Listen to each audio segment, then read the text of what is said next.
సంవిధానము భాగము 3 మౌలిక హక్కులు మత స్వాతంత్రపు హక్కు ఆర్టికల్ 25 అంతరాత్మను అనుసరించి స్వాతంత్ర్యము స్వేచ్ఛాయుత మతావలంబన ఆచరణ ప్రచారములు ప్రజాశాంతికి నైతికతకు ఆరోగ్యమునకు మరియు ఈ భాగము యొక్క ఇతర నిబంధనలకు అత్యధీనమై అంతరాత్మను అనుసరించి స్వాతంత్రమునకును స్వేచ్ఛగా మతమును అవలంబించుటకును ఆచరించుటకును ప్రచారము చేయుటకును జనులందరూ సమానముగా హక్కు కలిగియుందురు.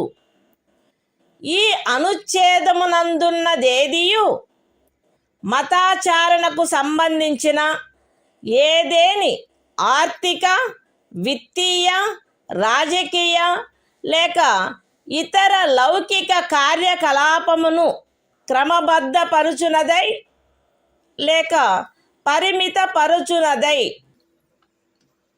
సాంఘిక సంక్షేమమునకును సంస్కరణకును లేక సార్వజనిక స్వభావము గల హిందూ మత సంస్థలలో హిందువులలోని అన్ని వర్గములకును శాఖలకును ప్రవేశము కలగచేయు నిబంధన చేయునదై అస్తిత్వంలోనున్న ఏదేని శాసనము యొక్క అమలుకు భంగము కలిగించదు లేక అట్టి ఏ శాసనమునైనను చేయుట నుండి రాజ్యమును నివారించదు. ఎక్స్ప్లనేషన్ 1 కృపాన ధారణ కృపాన వహనము సిక్కు మతావలంబనములో చేరియున్నట్లు భావింపబడవలెను. ఎక్స్ప్లనేషన్ 2 ఖండము 2 యొక్క ఉపఖండము బిలో హిందువులను గూర్చిన నిర్దేశమునందు సిక్కు జైన లేక బౌద్ధ మతావలంబ వ్యక్తులను గూర్చిన నిర్దేశము చేరియున్నట్లు అన్వయించబడవలెను మరియు హిందూ మత సంస్థలను గూర్చిన నిర్దేశము తదనుసారముగా అన్వయించబడవలెను. The Constitution of India, Part 3, Fundamental Rights, Right to Freedom of Religion.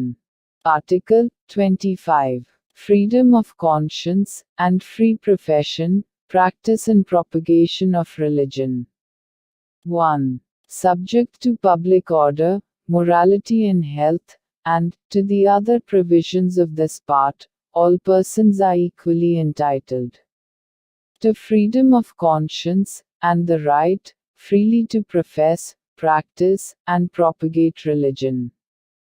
2. Nothing in this article shall affect the operation of any existing law, or prevent the state from making any law, regulating or restricting any economic, financial, political or other secular activity which may be associated with religious practice.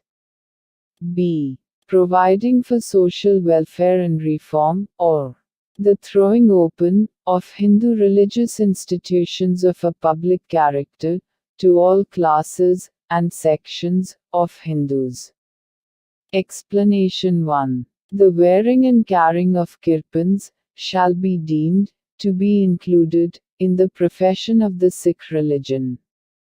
Explanation 2. In subclause B of clause 2, the reference to Hindus shall be construed as including a reference to persons professing the Sikh, Jaina, or Buddhist religion, and the reference to Hindu religious institutions shall be construed accordingly.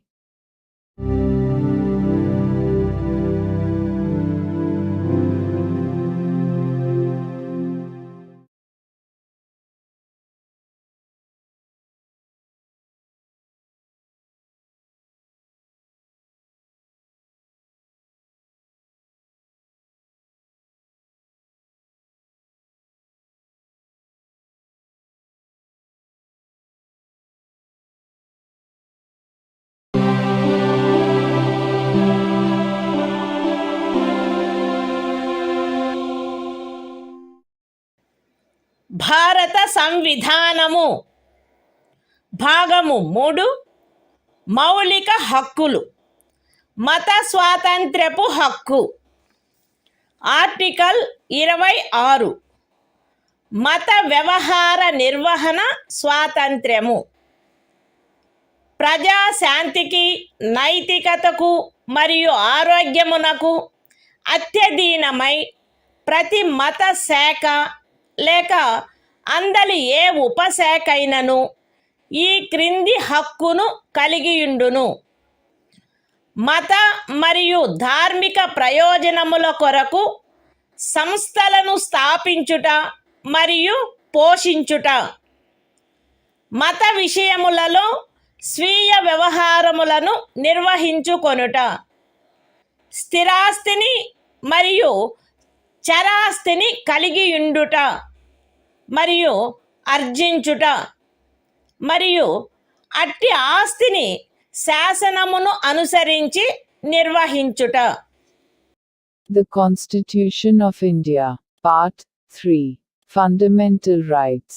Right to freedom of religion. Article 26. Freedom to manage religious affairs. Subject to public order, morality and health, every religious denomination, or any section thereof, shall have the right a.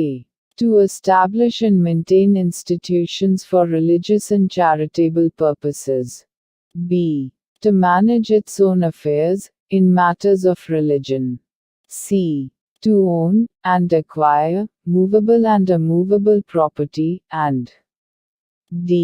to administer such property in accordance with law.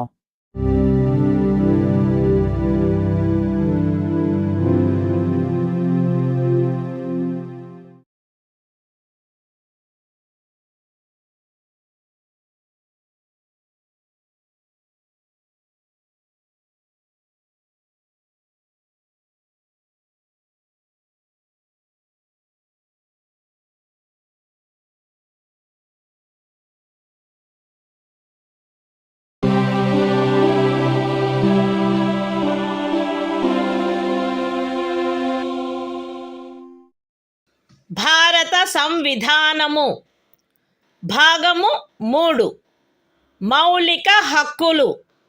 మత స్వాతంత్ర్యపు హక్కు. Article 27 ఏదేని ప్రత్యేకమైన మతమును అభివృద్ధి చేయుటకు పన్నుల చెల్లింపును గూర్చిన స్వాతంత్ర్యము. ఏదేని ప్రత్యేకమైన మతమును లేక మత శాఖను అభివృద్ధి చేయుటకు లేక పోషించుటకు అగు ఖర్చులను భరించుటకై ఏ పన్నుల వలన రాబడి నిర్దిష్టముగా కేటాయించబడునో ఆ పన్నులను చెల్లించుటకు ఏ వ్యక్తిని బలవంత పెట్టరాదు. The Constitution of India, Part 3. Fundamental Rights. Right to freedom of religion. Article 27. Freedom as to payment of taxes for promotion of any particular religion. No person shall be compelled to pay any taxes, the proceeds of which are specifically appropriated in payment of expenses for the promotion or maintenance of any particular religion or religious denomination.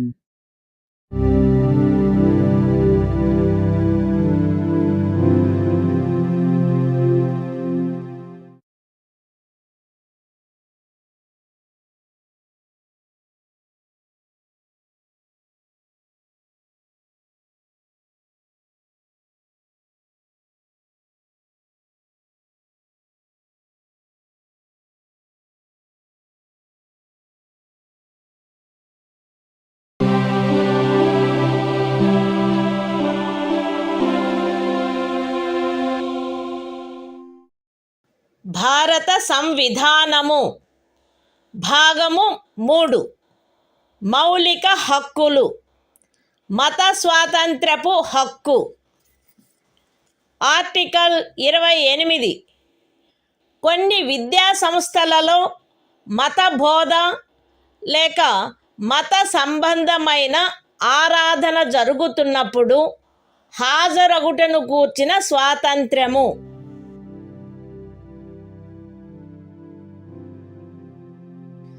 రాజ్య నిధుల నుండి సంపూర్ణముగా పోషింపబడుచున్న ఏ విద్యా సంస్థలోనూ ఎట్టి మత బోధనకైనను ఏర్పాటు చేయరాదు.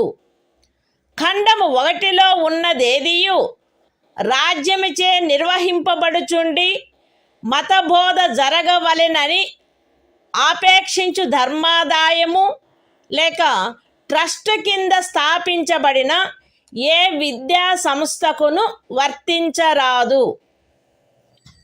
రాజ్యముచే గుర్తింపబడిన లేక రాజ్య నిధుల నుండి సహాయమును పొందుతున్న ఏదేని విద్యా సంస్థలో హాజరగుచున్న ఏ వ్యక్తినైనను అట్టి సంస్థలో చేయబడు ఏదేని మత బోధలో పాల్గొనవలసినదని కానీ అట్టి సంస్థలో లేక దానికి సంబంధించిన ఏదేని ఆవరణలో జరపబడు ఏదేని మత సంబంధమైన ఆరాధనకు హాజరు కావలెనని కానీ అందుకు ఆ వ్యక్తిని కానీ ఆ వ్యక్తి మైనర్ అయినచో అతని సంరక్షకుడు కానీ సమ్మతించిననే తప్ప కోరరాదు.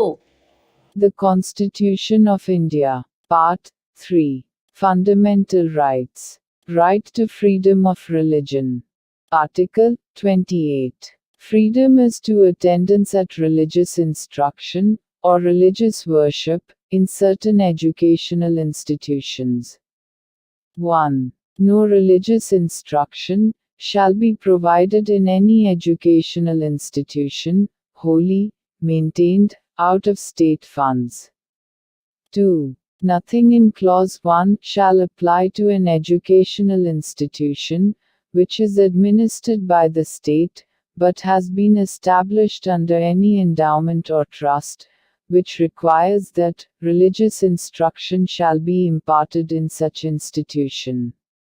3. No person attending any educational institution recognized by the state, or receiving aid out of state funds, shall be required to take part in any religious instruction that may be imparted in such institution, or to attend any religious worship that may be conducted in such institution or in any premises attached thereto, unless such person or, if such person is a minor, his guardian has given his consent thereto.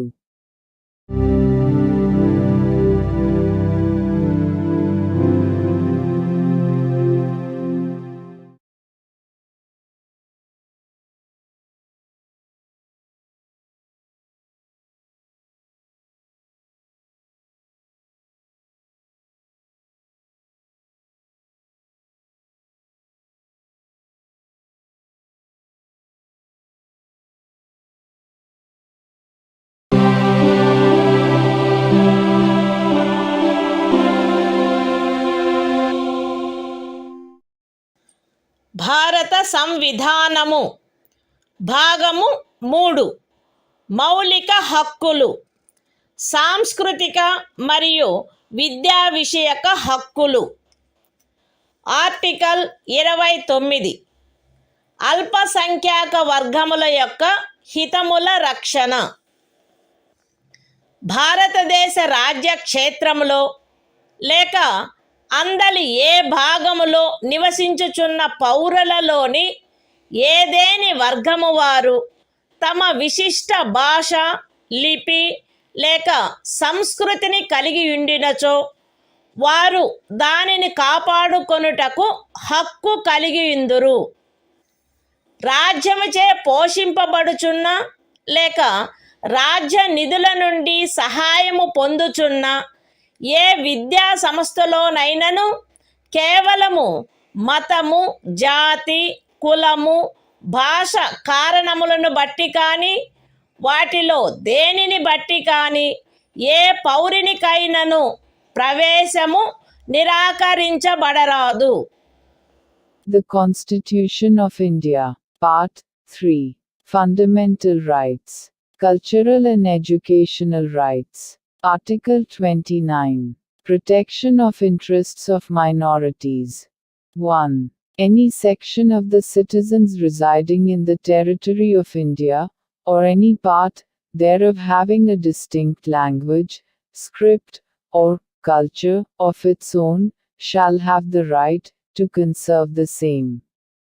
2. No citizen shall be denied admission into any educational institution, maintained by the state, or receiving aid, out of state funds, on grounds only of religion, race, caste, language or any of them.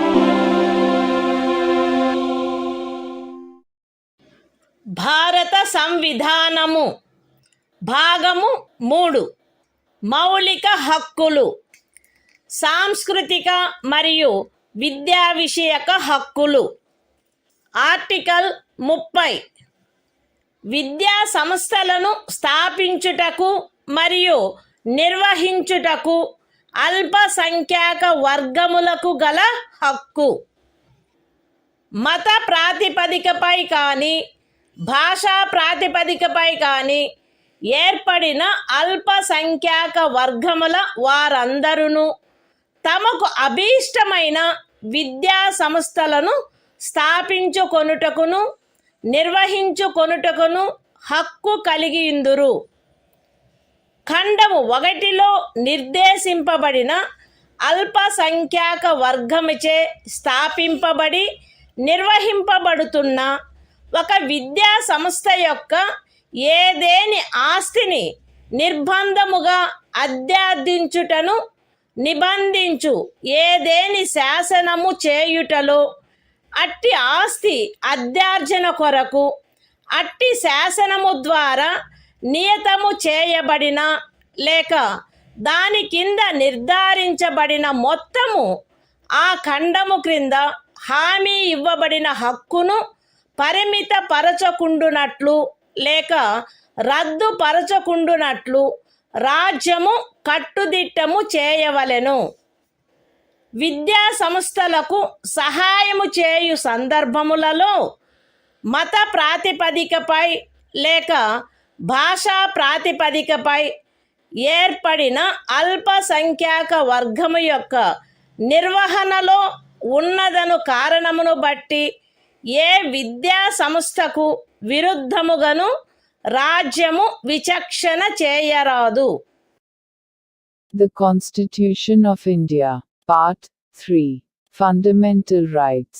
Cultural and Educational Rights. Article 30. Right of minorities to establish and administer educational institutions. 1. All minorities, whether based on religion or language, shall have the right to establish and administer educational institutions of their choice. In making any law, providing for the compulsory acquisition of any property of an educational institution, established and administered by a minority, referred to in Clause 1. The state shall ensure that the amount fixed by or determined under such law, for the acquisition of such property, is such, as would not restrict or abrogate, the right guaranteed under that clause. 2. The state shall not, in granting aid to educational institutions, discriminate against any educational institution, on the ground that it is under the management of a minority, whether based on religion or language.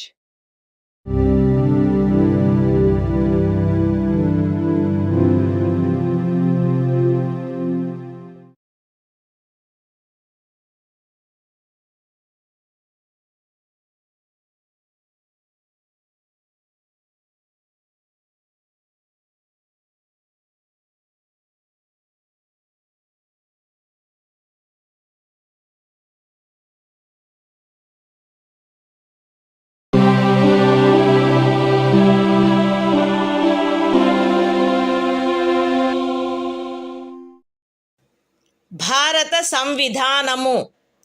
భాగము 3. మౌలిక హక్కులు. కొన్ని శాసనముల వ్యావృత్తి. Article 31A. Estate మొదలగు వాటి అధ్యార్జన కొరకు నిబంధించు శాసనము వ్యావృత్తి. 13వ అనుచ్ఛేదంలో ఏమి ఉన్నప్పటికీ రాజ్యమిచే ఏదేని ఎస్టేటు యొక్క లేక అందలి ఏవేని హక్కుల యొక్క గాని అధ్యార్జన కొరకు లేక అట్టి హక్కుల నిర్వాపన లేక మార్పు కొరకు లేక ప్రజాహితమునకు లేక ఆస్తి యొక్క సముచిత నిర్వహణను చేకూర్చుటకు గాని రాజ్యము ఏదేని ఆస్తి యొక్క నిర్వహణను పరిమిత కాలము వరకు చేపట్టుట కొరకు లేక ప్రజాహితమునకు లేక ఏదేని కార్పొరేషనుల సముచిత నిర్వహణను చేకూర్చుటకు 2 లేక అంతకు మించిన కార్పొరేషనుల యొక్క విలీనీకరణ కొరకు లేక కార్పొరేషన్ల యొక్క నిర్వాహక ఏజెంట్ల, కార్యదర్శుల మరియు కోశాధికారుల, మేనేజింగ్ డైరెక్టర్ల, ఆదేశకుల లేక నిర్వాహకుల హక్కులను లేక కార్పొరేషన్ల యొక్క వాటాదారుల ఓటింగు హక్కులను నిర్వాపన చేయుట కొరకు లేక మార్పు చేయుట కొరకు లేక ఏదేని ఖనిజముకైన కౌలు లేక ఖనిజ తైలమును వెతుకుటకైనా లేక వెలికి తీయుటకైనా ఖరారు, కౌలు లేక లైసెన్సును బట్టి ప్రాప్తించు ఏవేని హక్కులను నిర్వాపన చేయుట కొరకు లేక మార్పు చేయుట కొరకు లేక అట్టి ఖరారు, కౌలు లేక లైసెన్సును సమయాత్పూర్వమే సమాప్తము చేయుట కొరకు లేక రద్దు చేయుట కొరకు నిబంధించునట్టి శాసనము దేనిని గాని 14వ అనుచ్ఛేదము లేక 19వ అనుచ్ఛేదము ద్వారా ప్రదత్తమైన హక్కులలో దేనికైనను అసంగతముగునున్నదను లేక అట్టి హక్కులలో దేనినైనను తీసివేయునను లేక కుంచించునను కారణమును బట్టి ప్రభావ శూన్యమగునవి భావించరాదు. అయితే అట్టి శాసనము ఒక రాజ్య శాసన మండలిచే చేయబడినదైన ఎడల రాష్ట్రపతి పర్యాలోచన కొరకై ప్రత్యేకింపబడి ఆయన అనుమతిని పొందిననే తప్ప ఈ అనుచ్ఛేదము యొక్క నిబంధనలు దానికి వర్తించవు.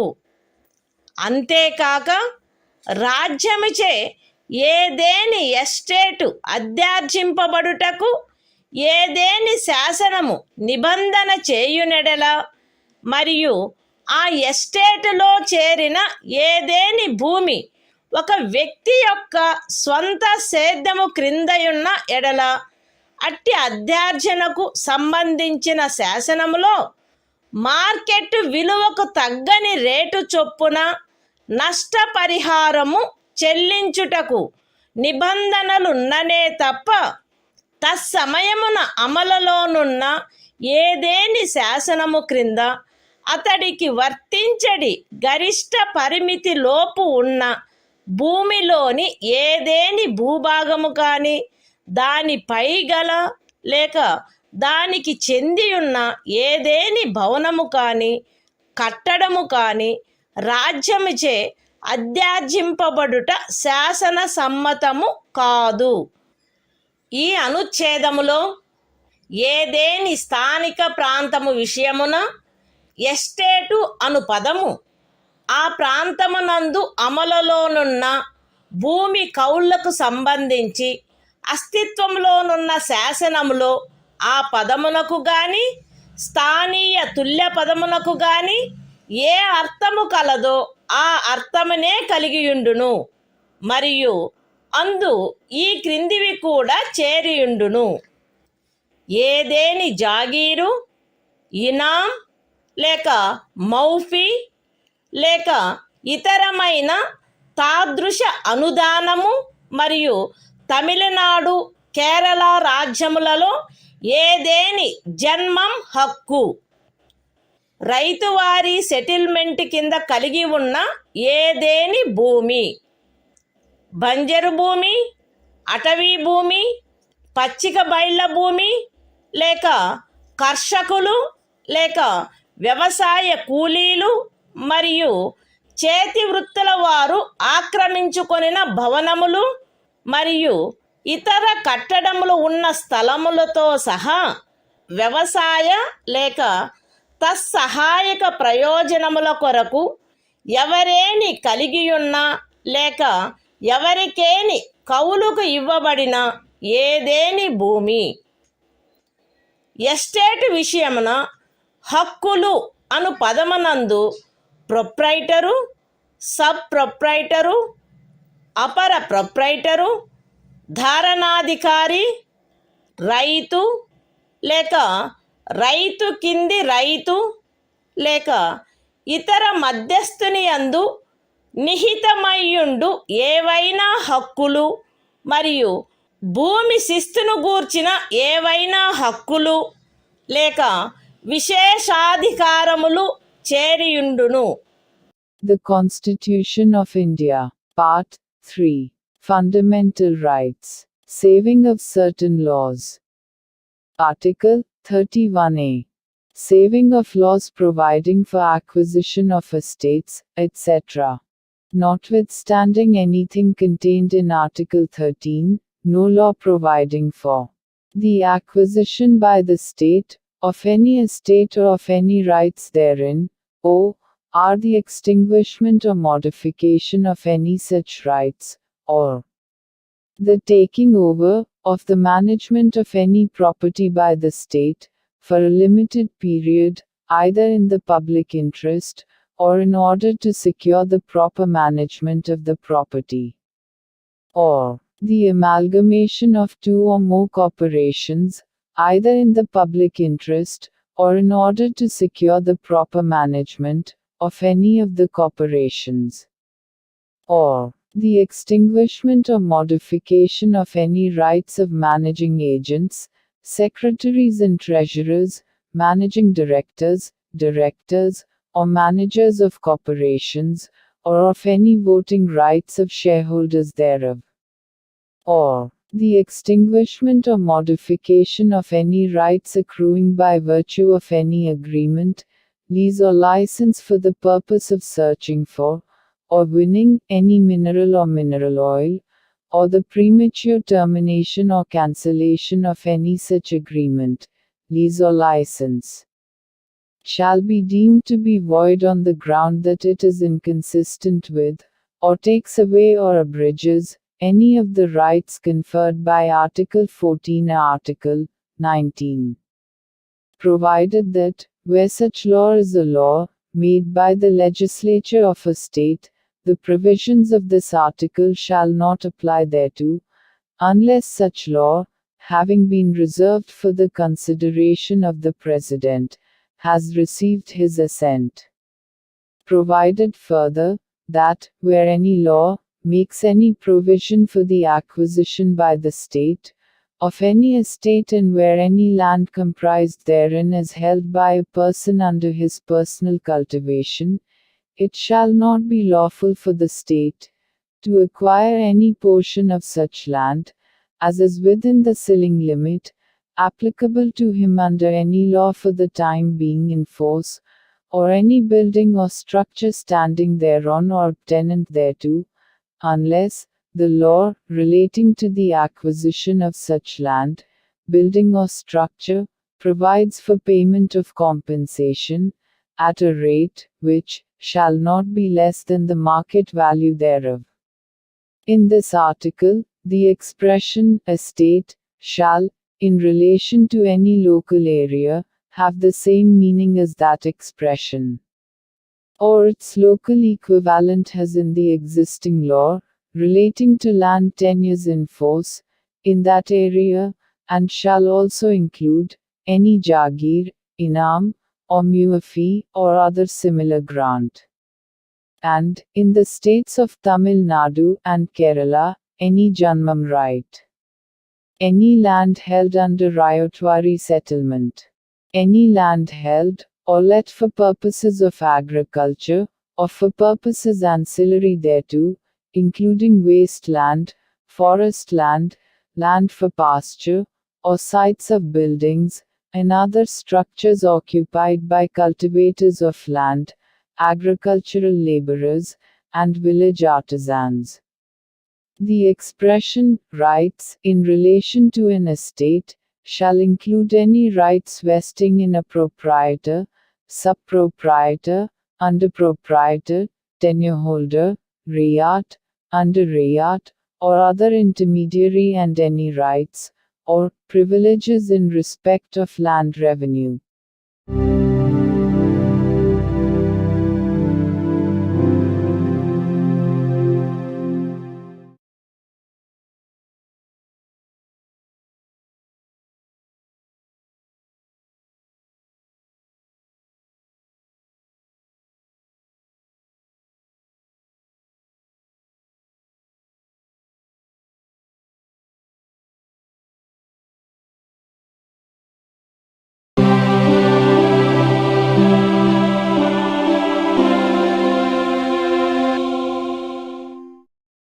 భారత సంవిధానము భాగము 3 మౌలిక హక్కులు.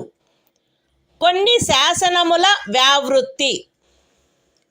ఆర్టికల్ 31 కొన్ని చట్టములకు మరియు వినిమయములకు శాసనిక మాన్యత కలగజేయుట.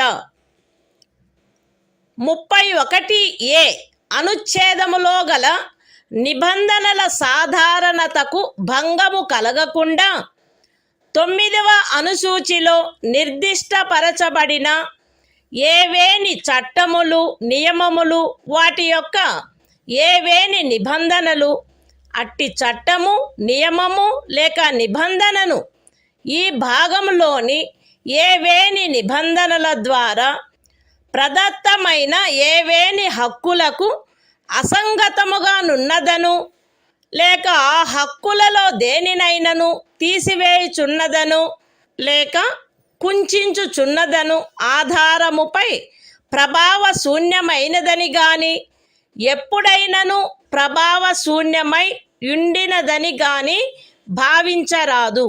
మరియు ఏదేని న్యాయస్థానము లేక ట్రిబ్యునల్ యొక్క ఏదేని తీర్పు, డిక్రీ లేక ఉత్తర్వు దానికి విరుద్ధముగా నున్నప్పటికీ సదరు ప్రతి చట్టము మరియు నియమము దాని రద్దు లేక సవరణ చేయుటకు ఏదేని సమర్థ శాసన మండలికి గల అధికారమునకు అత్యధీనమై అమలునందు కొనసాగవలెను. The Constitution of India, Part 3. Fundamental Rights. Saving of certain laws. Article 31b. Validation of certain acts and regulations. Without prejudice to the generality of the provisions contained in Article 31a. None of the acts and regulations specified in the 9th schedule, nor any of the provisions thereof shall be deemed to be void, or ever to have become void on the ground that such act, regulation or provision is inconsistent with, or takes away or abridges any of the rights conferred by any provisions of this part. And, notwithstanding any judgment, decree or order of any court or tribunal, to the contrary, each of the said acts and regulations shall, subject to the power of any competent legislature to repeal, or amend it, continue in force.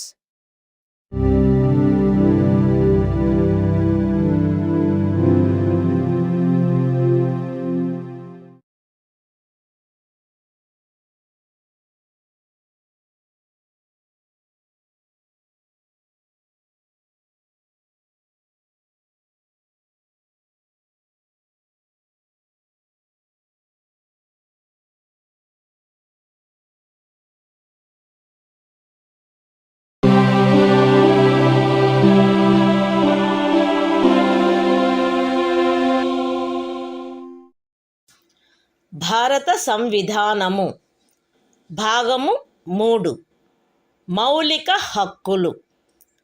కొన్ని శాసనముల వ్యావృత్తి. Article 31(c) కొన్ని ఆదేశిక సూత్రములను అమలుపరచు శాసనముల వ్యావృత్తి. 13వ అనుచ్ఛేదములో ఏమి ఉన్నప్పటికీ భాగము 4లో పేర్కొనబడిన సూత్రములన్నింటినీ గాని వాటిలో కొన్నింటిని గాని సాధించుట కొరకై రాజ్య విధానమును అమలుపరచు ఏ శాసనమునైనను 14వ అనుచ్ఛేదము లేక 19వ అనుచ్ఛేదము ద్వారా ప్రదత్తమైన ఏవేని హక్కులకు అసంగతముగా నున్నదను లేక ఆ హక్కులలో దేనినైనను తీసివేయుచున్నదను లేక కుంచుచున్నదను కారణమును బట్టి ప్రభావశూన్యమైనదని భావించరాదు.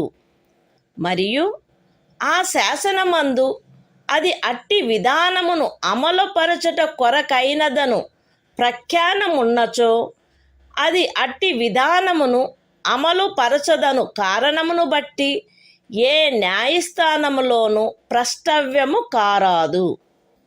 అయితే అట్టి శాసనము రాజ్య శాసన మండలిచే చేయబడిన ఎడల రాష్ట్రపతి పర్యాలోచన కొరకై ప్రత్యేకింపబడి ఆయన అనుమతిని పొందిననే తప్ప దానికి ఈ అనుచ్ఛేదము యొక్క నిబంధనలు వర్తించవు. The Constitution of India, Part 3. Fundamental Rights. Saving of certain laws. Article 31(c). Saving of laws giving effect to certain directive principles. Notwithstanding anything contained in Article 13.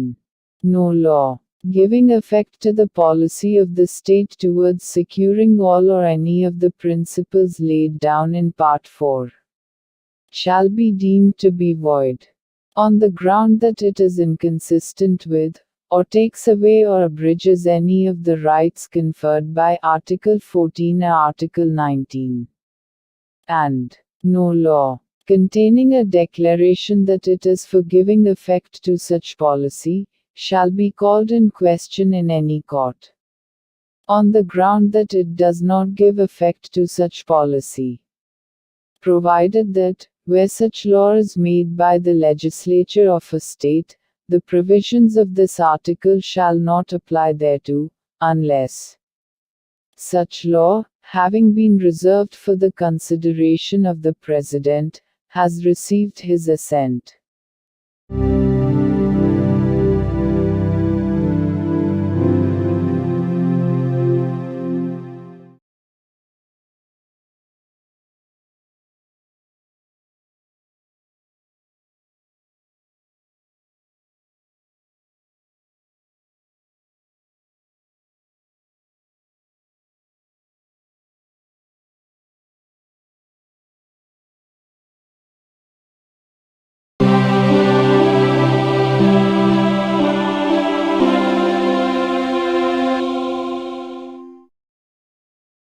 భారత సంవిధానము భాగము 3 మౌలిక హక్కులు.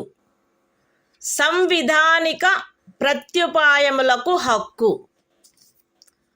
ఆర్టికల్ 32 ఈ భాగముచే ప్రదత్తము చేయబడిన హక్కులను అమలుపరుచుటకు ప్రత్యుపాయములు. ఈ భాగము ద్వారా ప్రదత్తమైన హక్కులను అమలుపరచుటకు సముచిత చర్యల ద్వారా సర్వోన్నత న్యాయస్థానమును అర్థించు హక్కుకు హామీ ఇయ్యబడినది. ఈ భాగము ద్వారా ప్రదత్తమైన ఏవేని హక్కులను అమలుపరచుట కొరకు ఆదేశములను లేక ఉత్తర్వులను లేక బందీ ప్రత్యక్ష హెబియస్ కార్పస్, పరమాదేశ మాండమస్, ప్రతిషేధ ప్రొహిబిషన్, అధికార పృచ్ఛ కోవారెంటు మరియు ఉత్ప్రేషణ సర్ష్యోరారి స్వభావము గల రిట్లతో సహా అధిలేఖలను వీటిలో సముచితమైన దానిని జారీ చేయుటకు సర్వోన్నత న్యాయస్థానము అధికారము కలిగియుండును.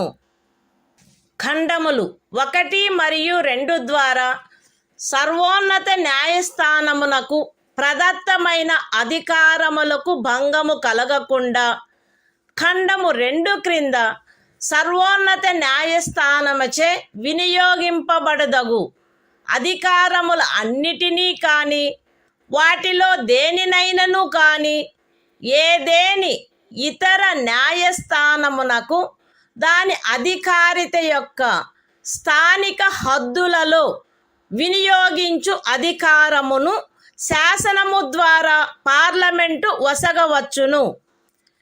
ఈ అనుచ్ఛేదముచే హామీ ఇయ్యబడిన హక్కు ఈ సంవిధానముచే అన్యదా నిబంధింపబడినట్లు తప్ప suspend చేయబడరాదు. The Constitution of India, Part 3. Fundamental Rights. Right to constitutional remedies. Article 32. Remedies for enforcement of rights conferred by this part. 1. The right to move the Supreme Court, by appropriate proceedings for the enforcement of the rights conferred by this part, is guaranteed. 2. The Supreme Court shall have power to issue directions or orders, or writs, including writs in the nature of habeas corpus, mandamus, prohibition, quo warranto and certiorari, whichever may be appropriate, for the enforcement of any of the rights conferred by this part. 3. Without prejudice to the powers conferred on the Supreme Court, by clauses 1 and 2. Parliament may by law empower any other court to exercise within the local limits of its jurisdiction all or any of the powers exercisable by the Supreme Court under clause 2. 4. The right guaranteed by this article shall not be suspended, except as otherwise provided for by this Constitution.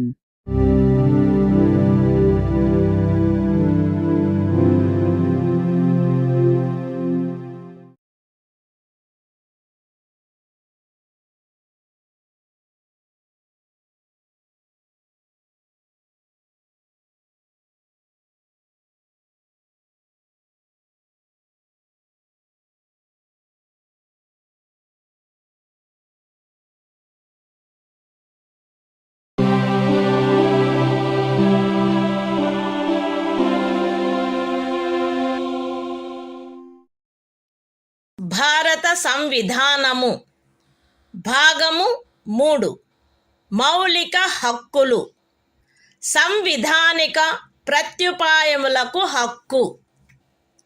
Article 33.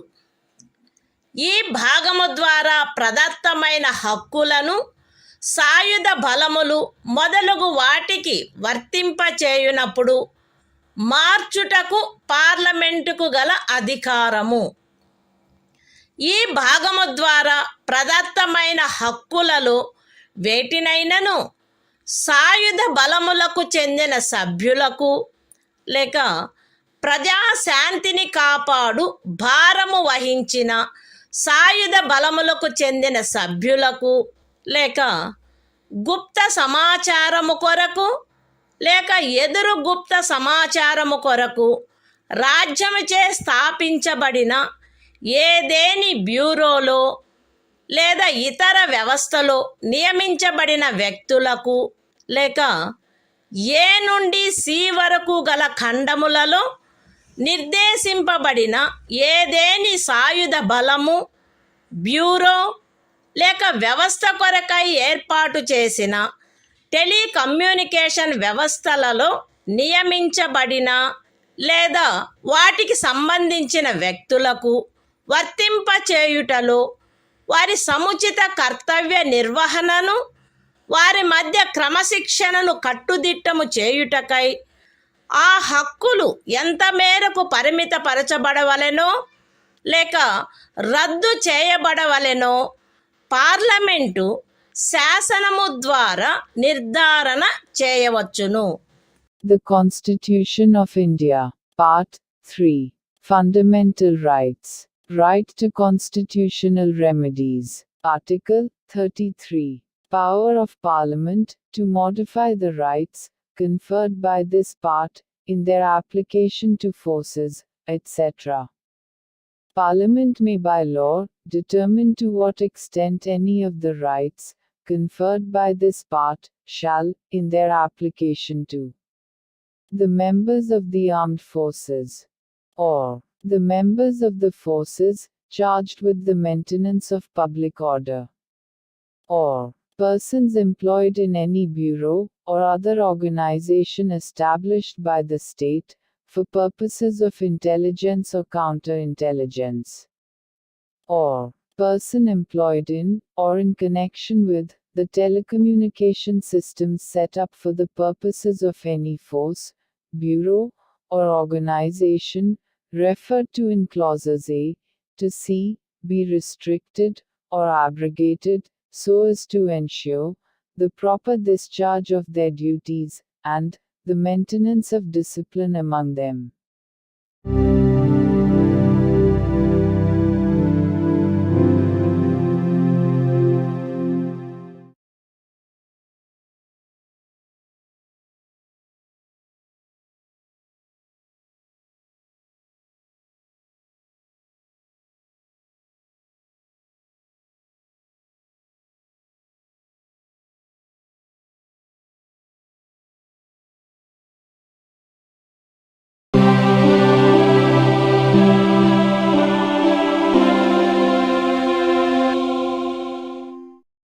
భారత సంవిధానము భాగము 3 మౌలిక హక్కులు. సంవిధానిక ప్రత్యుపాయములకు హక్కు. Article 34.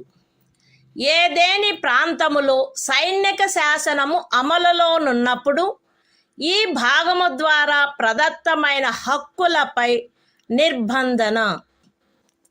ఈ భాగమునందు పూర్వగామి నిబంధనలలో ఏమి ఉన్నప్పటికీ భారతదేశ రాజ్యక్షేత్రములోని ఏదేని ప్రాంతములో సైనిక శాసనము అమలులో ఉండి ఉన్నచో సంఘము యొక్క లేక ఒక రాజ్యము యొక్క సేవలోనున్న ఎవరేని వ్యక్తి అచట శాంతిని కాపాడుటకు లేక తిరిగి నెలకొల్పుటకు సంబంధించి చేసిన ఏదేని కార్యమును గూర్చి పార్లమెంటు శాసనము ద్వారా అతనికి క్షతిపూర్తి చేయవచ్చును, లేక అట్టి ప్రాంతంలో సైనిక శాసనము క్రింద చేయబడిన ఏదేని దండనోత్తర్వును, విధించబడిన ఏదేని శిక్షను, ఉత్తర్వు చేయబడిన సమపహరణను లేక చేసిన ఏదేని ఇతర కార్యమును మాన్యమునర్చవచ్చును. The Constitution of India. Part 3. Fundamental Rights. Right to constitutional remedies. Article 34. Restriction on rights conferred by this part while martial law is in force in any area.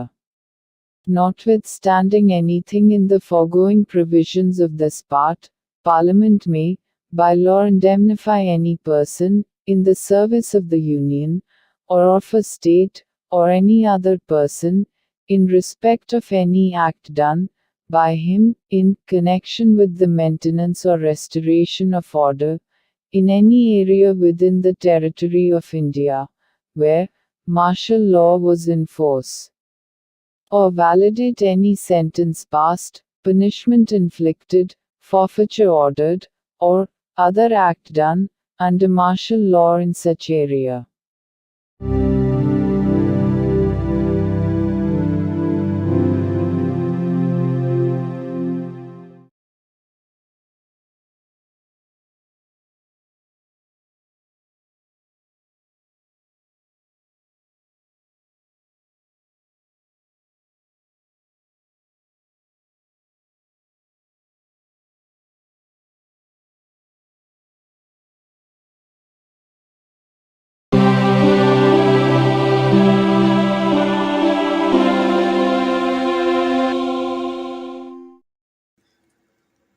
భారత సంవిధానము. భాగము 3. మౌలిక హక్కులు. సంవిధానిక ప్రత్యుపాయములకు హక్కు. ఆర్టికల్ 35. ఈ భాగము యొక్క నిబంధనలను అమలుపరుచుటకు శాసన నిర్మాణము. ఈ సంవిధానమునందేమున్నప్పటికీ 16వ అనుచ్ఛేదము యొక్క ఖండము 3, 32వ అనుచ్ఛేదము యొక్క ఖండము 3, 33వ మరియు 34వ అనుచ్ఛేదముల క్రింద పార్లమెంటు చేయు శాసనము ద్వారా నిబంధింపబడదగిన విషయములలో దేనిని గూర్చి అయినను శాసనములను చేయుటకు మరియు ఈ భాగము క్రింద అపరాధములుగా ప్రఖ్యానించబడిన కార్యములకు శిక్షను విహితము చేయుట కొరకైన శాసనములను చేయుటకు పార్లమెంటు అధికారము కలిగియుండును. రాజ్య శాసన మండలి ఆ అధికారమును కలిగియుండదు. మరియు పార్లమెంటు ఈ సంవిధాన ప్రారంభమునకు పిమ్మట వీలైనంత త్వరితముగా ఉపఖండము 2లో నిర్దేశించబడిన కార్యములకు శిక్షను విహితము చేయుటకు శాసనములను చేయవలయును. ఖండము ఏ యొక్క ఉపఖండము 1లో నిర్దేశింపబడిన ఏదేని విషయమును గూర్చినదైనా లేక ఆ ఖండము యొక్క ఉపఖండము 2లో నిర్దేశించబడిన కార్యమునకు దేనికైనను శిక్షను నిబంధించునదై ఈ సంవిధాన ప్రారంభమునకు అవ్యవహిత పూర్వము భారతదేశ రాజ్య క్షేత్రమునందు అమలులోనున్న ఏదేని శాసనము అందలి నిబంధనలకును 372వ అనుచ్ఛేదము క్రింద దాని యందు చేయబడు అనుకూలానుసరణకును మరియు మార్పులకును అత్యధీనమై పార్లమెంటుచే మార్పు లేక రద్దు లేక సవరణ చేయబడు వరకు అమలునందు కొనసాగవలెను. విశదీకరణ. ఈ అనుచ్ఛేదమునందు అమలులోనున్న శాసనము అను పదబంధము 372వ అనుచ్ఛేదములో ఆ పదబంధమునకు ఏ అర్థము కలదో ఆ అర్థమునే కలిగియుండును. The Constitution of India, Part 3. Fundamental Rights. Right to constitutional remedies. Article 35. Legislation to give effect to the provisions of this part. Notwithstanding anything in this Constitution, Parliament shall have, and the legislature of a state shall not have, power to make laws with respect to any of the matters which, under Clause 3 of Article 16, Clause 3 of Article 32, Article 33 and Article 34 may be provided for by law made by Parliament, and for prescribing punishment for those acts which are declared to be offences under this part. And Parliament shall, as soon as may be after the commencement of this Constitution, make laws for prescribing punishment for the acts referred to in subclause 2. Any law in force immediately before the commencement of this Constitution in the territory of India with respect to any of the matters referred to in subclause 1 of Clause A, or providing for punishment for any act referred to in subclause 2 of that clause shall, subject to the terms thereof and to any adaptations and modifications that may be made therein, under Article 372, continue in force until altered, or repealed, or amended, by Parliament. Explanation. In this article, the expression, law in force, has the same meaning as in Article 372.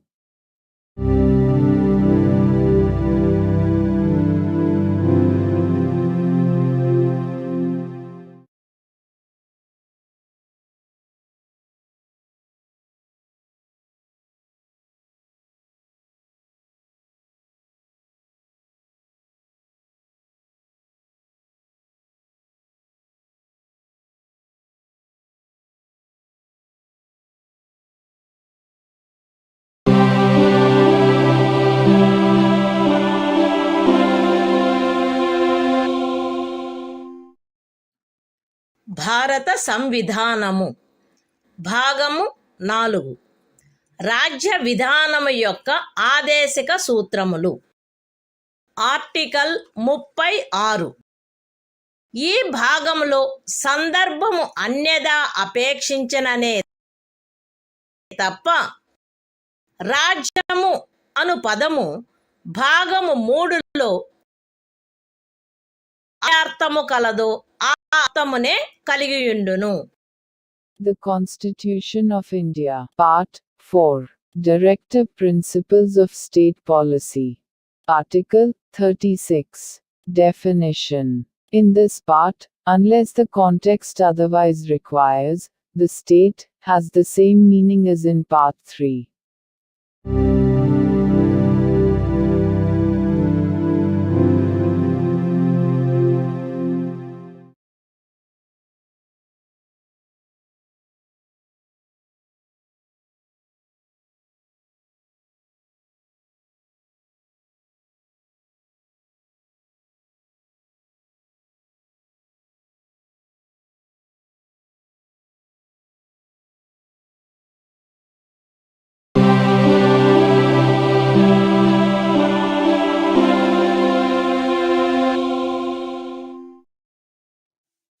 భారత సంవిధానము భాగము 4 రాజ్య విధానము యొక్క ఆదేశిక సూత్రములు. Article 37. ఈ భాగములో గల సూత్రముల వర్తింపు. ఈ భాగంలోని నిబంధనలు ఏ న్యాయస్థానముచే కాని అమలు జరపదగినవి కావు. కానీ ఇందు పేర్కొనబడిన సూత్రములు దేశ పరిపాలనకు మూలాధారములుగాను మరియు శాసనములను చేయుటలో వాటిని వర్తింపచేయుట రాజ్యము యొక్క కర్తవ్యమై ఉండవలెను. The Constitution of India, Part 4, Directive Principles of State Policy. Article 37. Application of the principles contained in this part. The provisions contained in this part shall not be enforceable by any court. But the principles therein laid down are, nevertheless, fundamental in the governance of the country, and it shall be the duty of the state to apply these principles in making laws.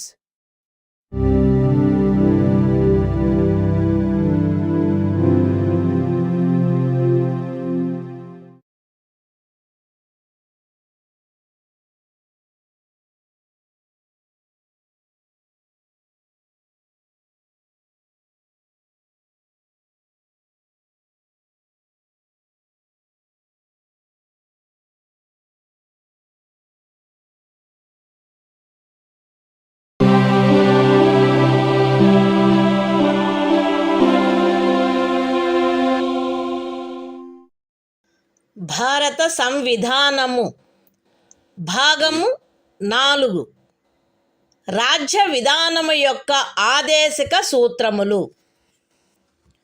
Article 38. రాజ్యము ప్రజల శ్రేయస్సును పెంపొందించు సాంఘిక వ్యవస్థను చేకూర్చుట. జాతీయ జీవనంలోని అన్ని రంగములలో సాంఘిక, ఆర్థిక మరియు రాజకీయ న్యాయమును ఉజ్జీవింపచేయు సాంఘిక వ్యవస్థను వీలైనంత వరకు కట్టుదిట్టము చేకూర్చుట ద్వారాను దానిని రక్షించుట ద్వారాను రాజ్యము ప్రజల శ్రేయస్సును పెంపొందించుటకు పాటుపడవలెను. రాజ్యము ప్రత్యేకించి రాబడిలో అసమానతలను తగ్గించుటకు పాటుపడవలెను మరియు విభిన్న ప్రాంతములందు నివసించుచున్న లేక విభిన్న వృత్తులను చేపట్టిన వ్యక్తుల మధ్య మాత్రమే కాకుండా ప్రజావర్గముల మధ్య కూడా హోదా, సౌకర్యములు మరియు అవకాశములందు అసమానతలను తొలగించుటకు ప్రయత్నించవలెను. The Constitution of India, Part 4, Directive Principles of State Policy. Article 38. State to secure social order, for the promotion of welfare of the people.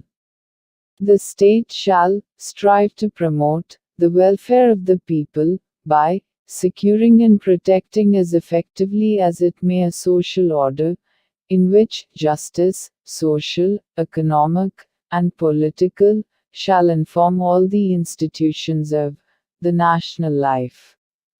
The state shall, in particular, strive to minimize the inequalities in income, and endeavor to eliminate inequalities in status, facilities and opportunities, not only amongst individuals, but also amongst groups of people, residing in different areas, or engaged in different vocations.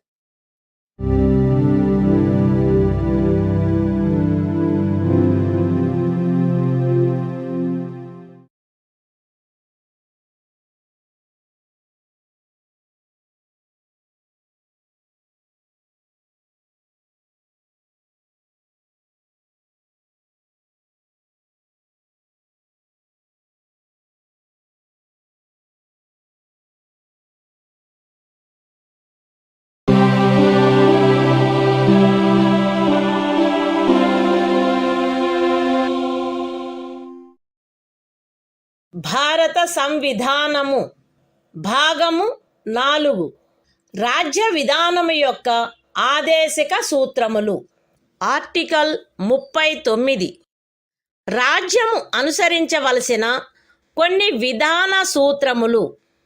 రాజ్యము ఈ క్రింది వాటిని చేకూర్చుటకై ప్రత్యేకించి తన విధానమును రూపొందించవలెను.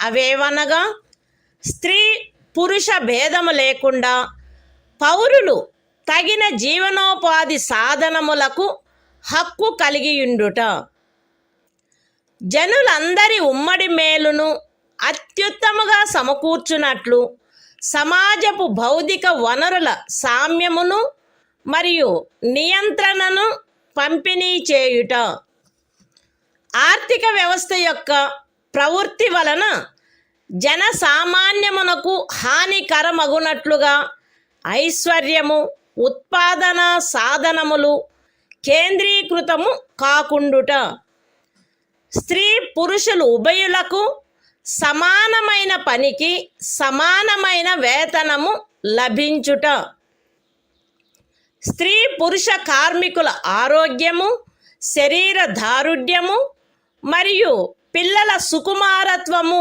దురుపయోగము చేయబడుకుండుట మరియు పౌరుల ఆర్థికావశ్యకత వలన తమ వయస్సునకు లేక శరీర దారుఢ్యమునకు సరిపడని పనులలో చేరుటకు బలవంత పెట్టకుండుట, పిల్లలకు ఆరోగ్యకరమైన రీతిలో గౌరవప్రదమైన మరియు స్వేచ్ఛాయుతమైన పరిస్థితులలో అభివృద్ధి చెందు అవకాశములను మరియు సౌకర్యములను కల్పించుట మరియు బాల్య యవనములను శోషణ నుండి మరియు నైతిక మరియు భౌతిక పరిత్యజనము నుండి కాపాడుట. The Constitution of India, Part 4. Directive Principles of State Policy. Article 39. Certain principles of policy to be followed by the state. The state shall, in particular, direct its policy towards securing a. that the citizens, men and women equally, have the right to an adequate means of livelihood. b. that the ownership and control of the material resources of the community are so distributed as best to subserve the common good. c. that the operation of the economic system does not result in the concentration of wealth and means of production to the common detriment. d. that there is equal pay for equal work for both men and women. a. that the health and strength of workers, men and women, and the tender age of children are not abused. and that citizens are not forced by economic necessity to enter avocations unsuited to their age or strength. F. That children are given opportunities and facilities to develop in a healthy manner and in conditions of freedom and dignity, and that childhood and youth are protected against exploitation and against moral and material abandonment.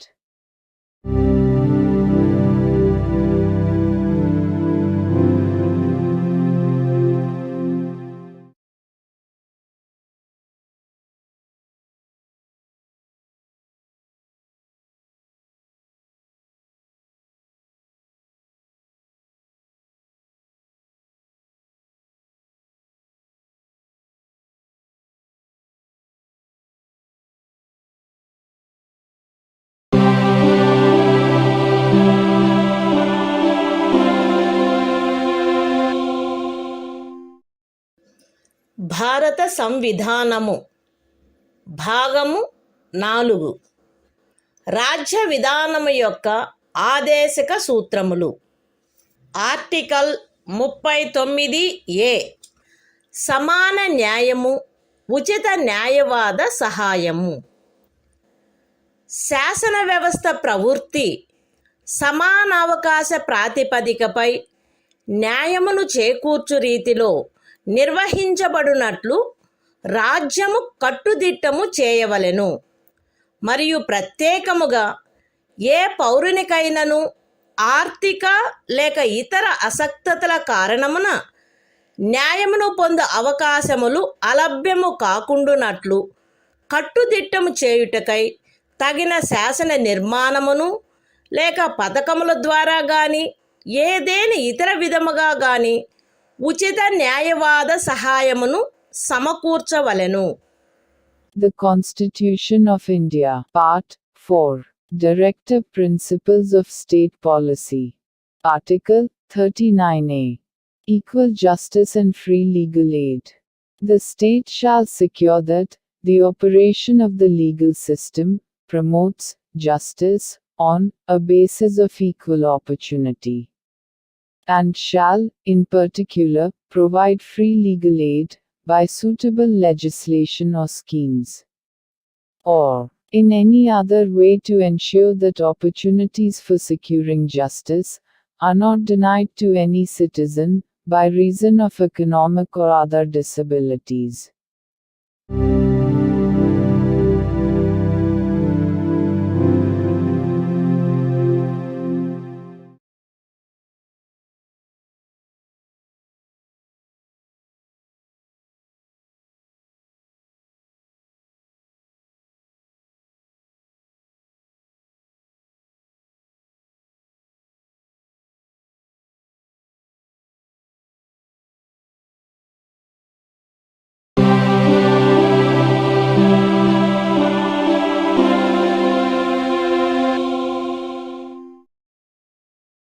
భారత సంవిధానము భాగము 4 రాజ్య విధానము యొక్క ఆదేశక సూత్రములు. Article 40 గ్రామ పంచాయతీల వ్యవస్థీకరణ. గ్రామ పంచాయతీలను వ్యవస్థీకరించి స్వపరిపాలనా యూనిట్లుగా అవి పనిచేయుటకు వాటికి ఆవశ్యకమగు అధికార ప్రాధికారముల నొసగుటకు రాజ్యము చర్యలను గైగొనవలెను. The Constitution of India, Part 4, Directive Principles of State Policy. Article 40. Organization of Village Panchayats. The state shall take steps to organize village panchayats, and endow them with such powers and authority as may be necessary to enable them to function as units of self-government.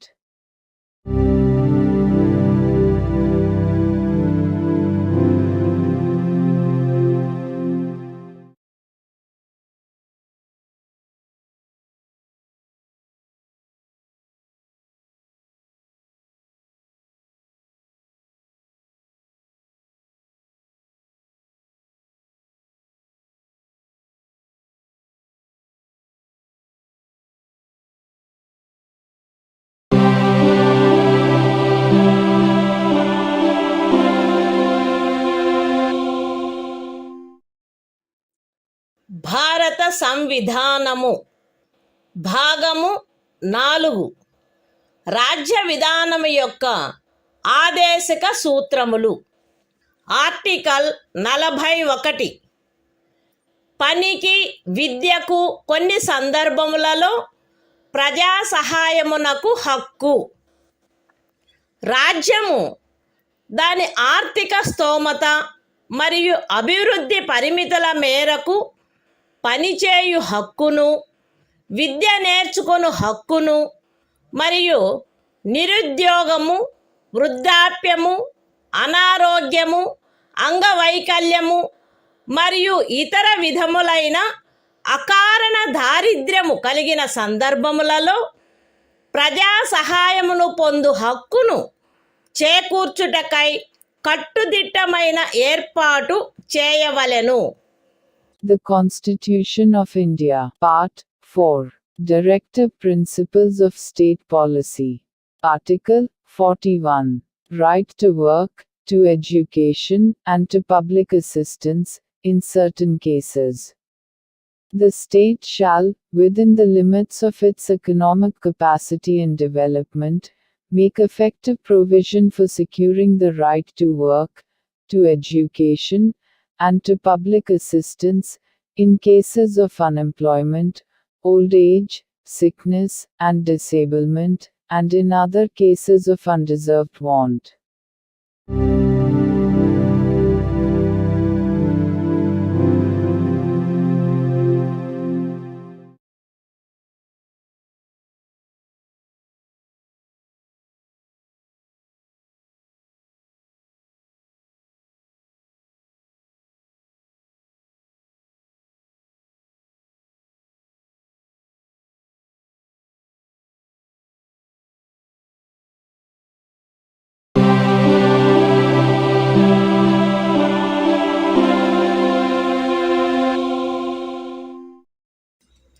భారత సంవిధానము భాగము 4 రాజ్య విధానము యొక్క ఆదేశక సూత్రములు.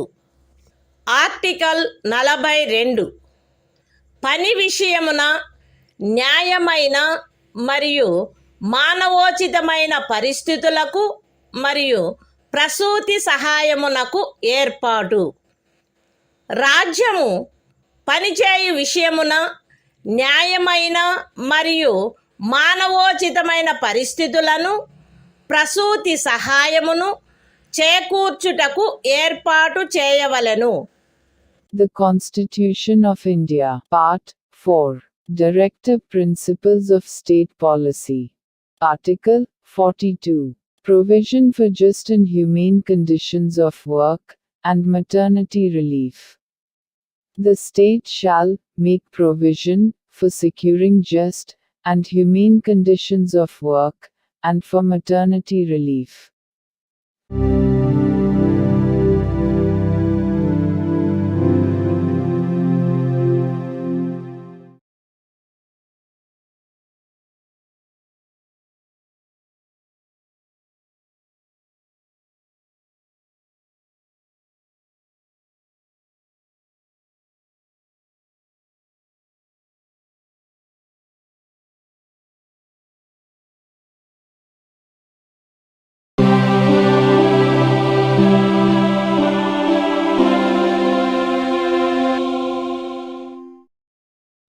భారత సంవిధానము భాగము 4 రాజ్య విధానము యొక్క ఆదేశక సూత్రములు.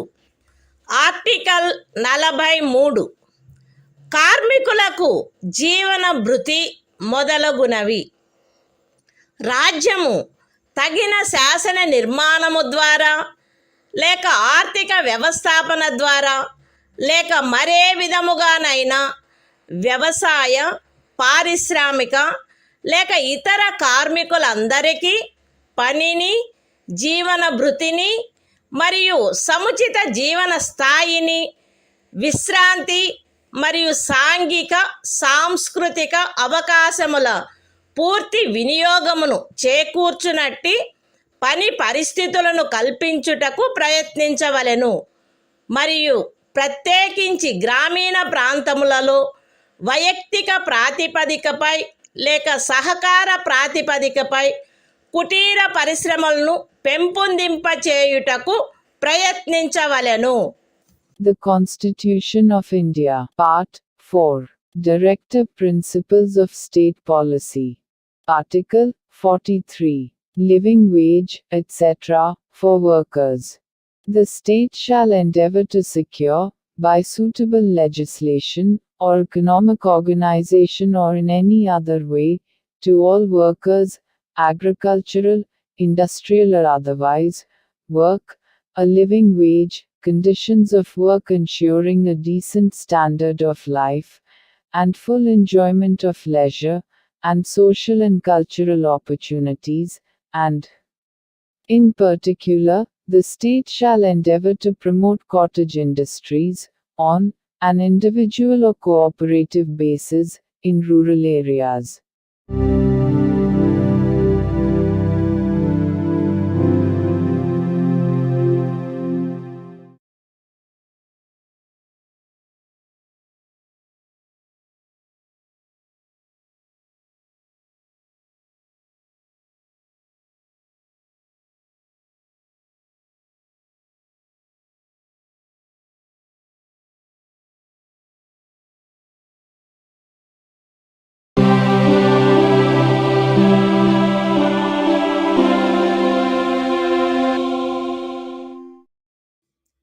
భారత సంవిధానము భాగము 4.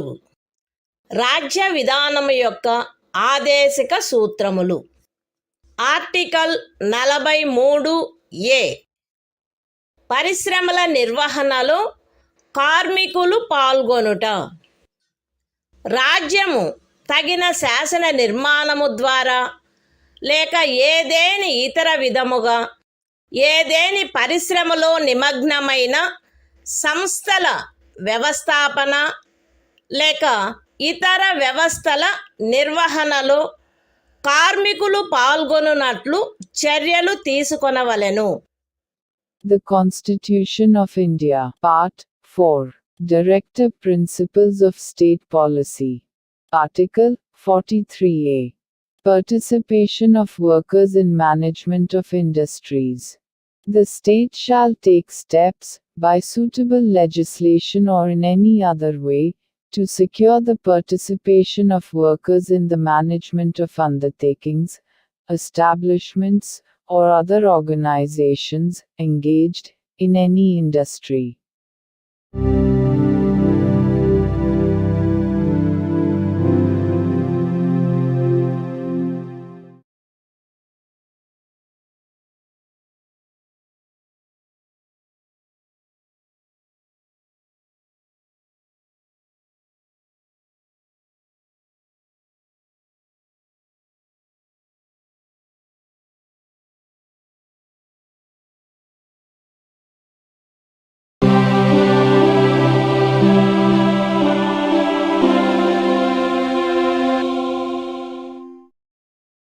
భారత సంవిధానము భాగము 4.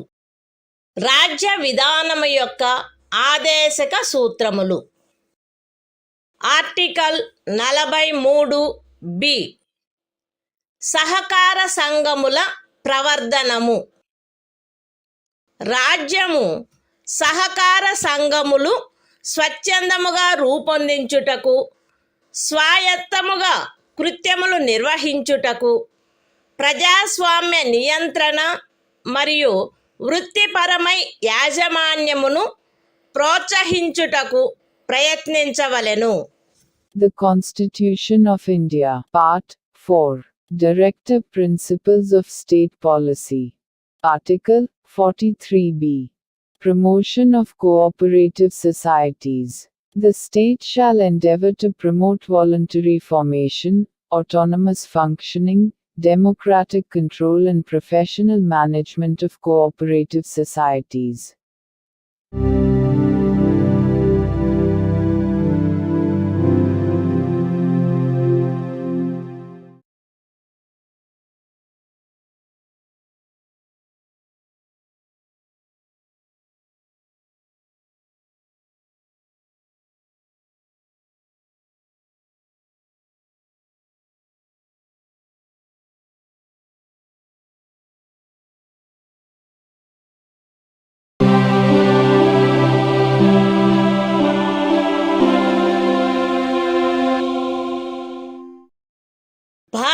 సంవిధానము భాగము 4 రాజ్య విధానము యొక్క ఆదేశిక సూత్రములు.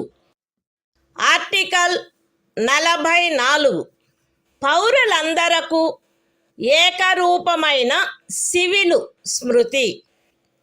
భారతదేశ రాజ్య క్షేత్రమునంతటను పౌరులకు ఏకరూపమైన సివిల స్మృతిని చేకూర్చుటకు రాజ్యము ప్రయత్నించవలెను.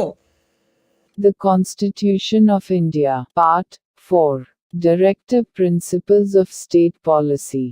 Article 44. Uniform Civil Code for the Citizens.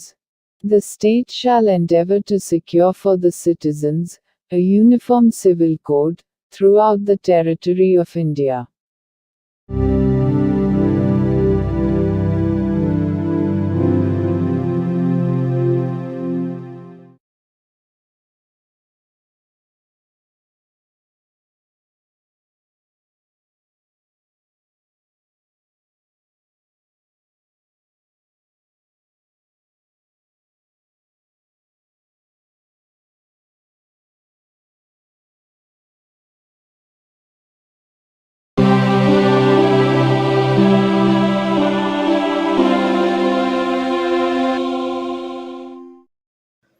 భారత సంవిధానము భాగము 4 రాజ్య విధానము యొక్క ఆదేశిక సూత్రములు.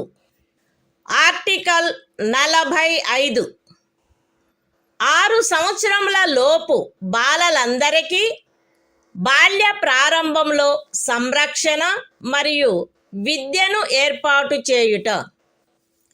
బాలలందరూ వారు 6 సంవత్సరముల వయస్సు పూర్తి చేయునంత వరకు వారికి బాల్య ప్రారంభంలో సంరక్షణ మరియు విద్యను ఏర్పాటు చేయుటకు రాజ్యము ప్రయత్నించవలెను. The Constitution of India, Part 4, Directive Principles of State Policy. Article 45. Provision for early childhood care and education to children below the age of 6 years. The state shall endeavor to provide early childhood care and education for all children until they complete the age of 6 years.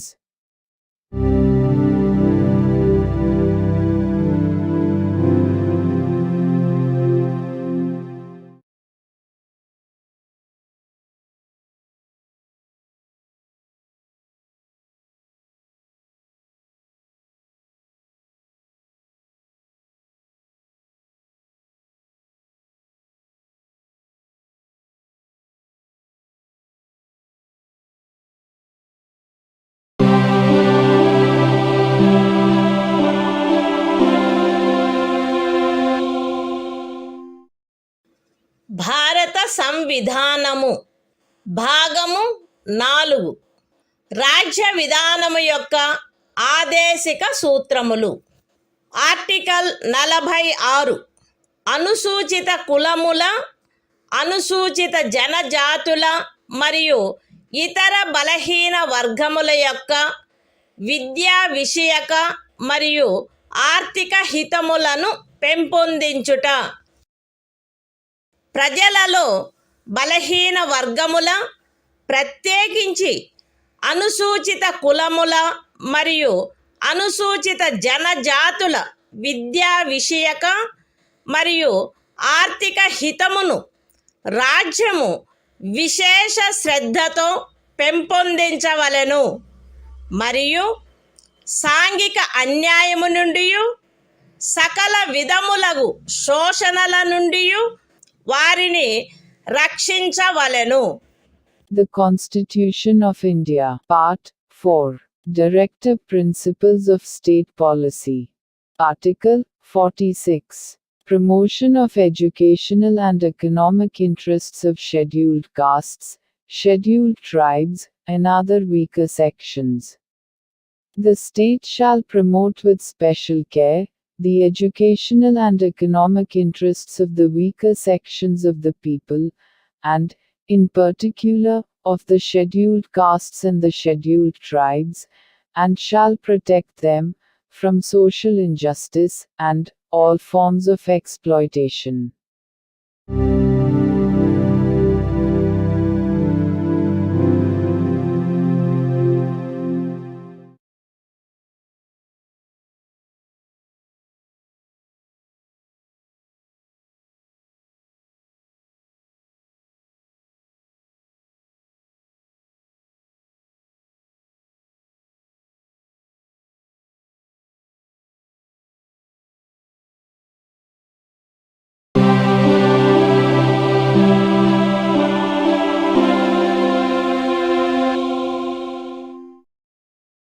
భారత సంవిధానము భాగము 4 రాజ్య విధానము యొక్క ఆదేశిక సూత్రములు. Article 47 ఆహార పుష్టి స్థాయిని, జీవన స్థాయిని పెంచుటలో మరియు ప్రజారోగ్యమును మెరుగుపరచుటలో రాజ్యము యొక్క కర్తవ్యము. రాజ్యము ప్రజల ఆహార పుష్టి యొక్క స్థాయిని, జీవన స్థాయిని పెంచుట మరియు ప్రజారోగ్యమును మెరుగుపరుచుట తన ప్రాథమిక కర్తవ్యములలోనివిగా పరిగణించవలెను మరియు ప్రత్యేకించి వైద్య ప్రయోజనములకై తప్ప మద్యపానీయములను మరియు ఆరోగ్యమునకు భంగము కలిగించు ఔషధములను సేవించుటను నిషేధించుటకు రాజ్యము ప్రయత్నించవలెను. The Constitution of India, Part 4, Directive Principles of State Policy. Article 47. Duty of the state to raise the level of nutrition and the standard of living, and to improve public health. The state shall regard the raising of the level of nutrition and the standard of living of its people, and the improvement of public health, as among its primary duties, and, in particular, the state shall endeavor to bring about prohibition of the consumption, except for medicinal purposes, of intoxicating drinks and of drugs, which are injurious to health.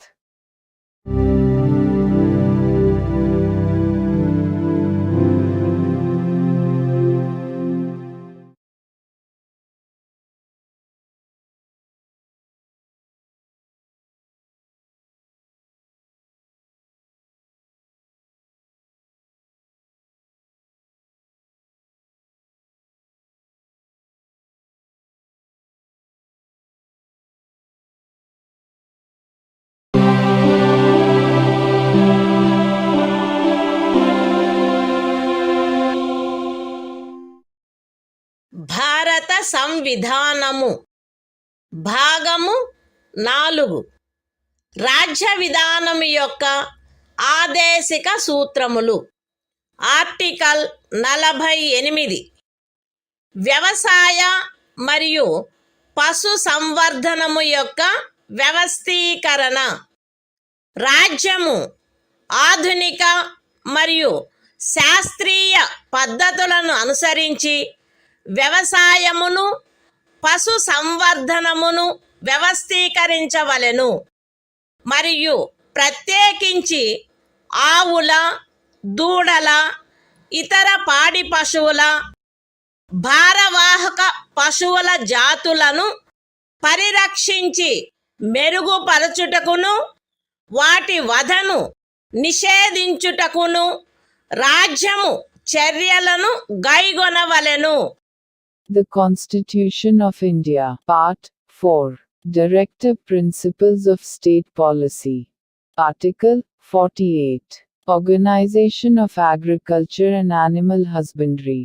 The state shall endeavor to organize agriculture and animal husbandry on modern and scientific lines, and shall, in particular, take steps for preserving and improving the breeds and prohibiting the slaughter of cows and calves and other milch and draft cattle.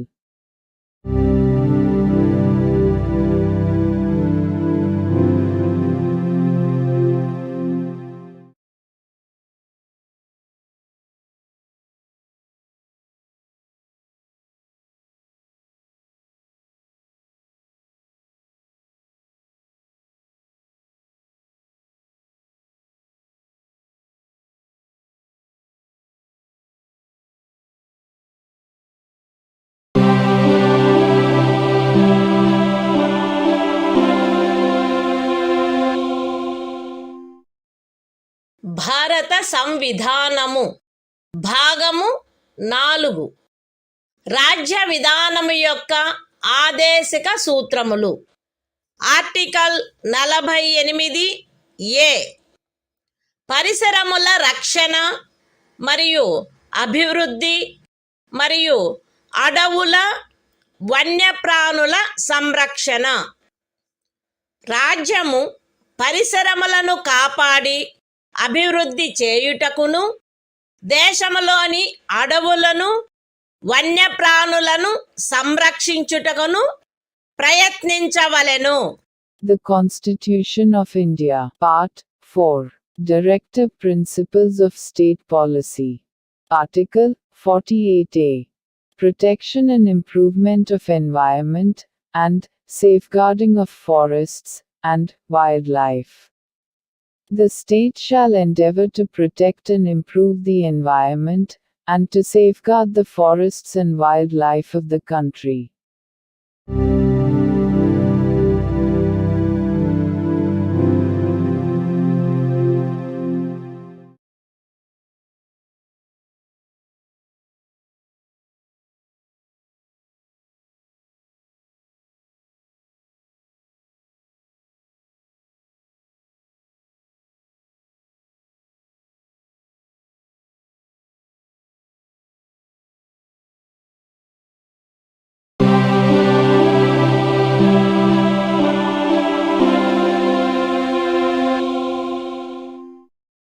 భారత సంవిధానము భాగము 4 రాజ్య విధానము యొక్క ఆదేశిక సూత్రములు.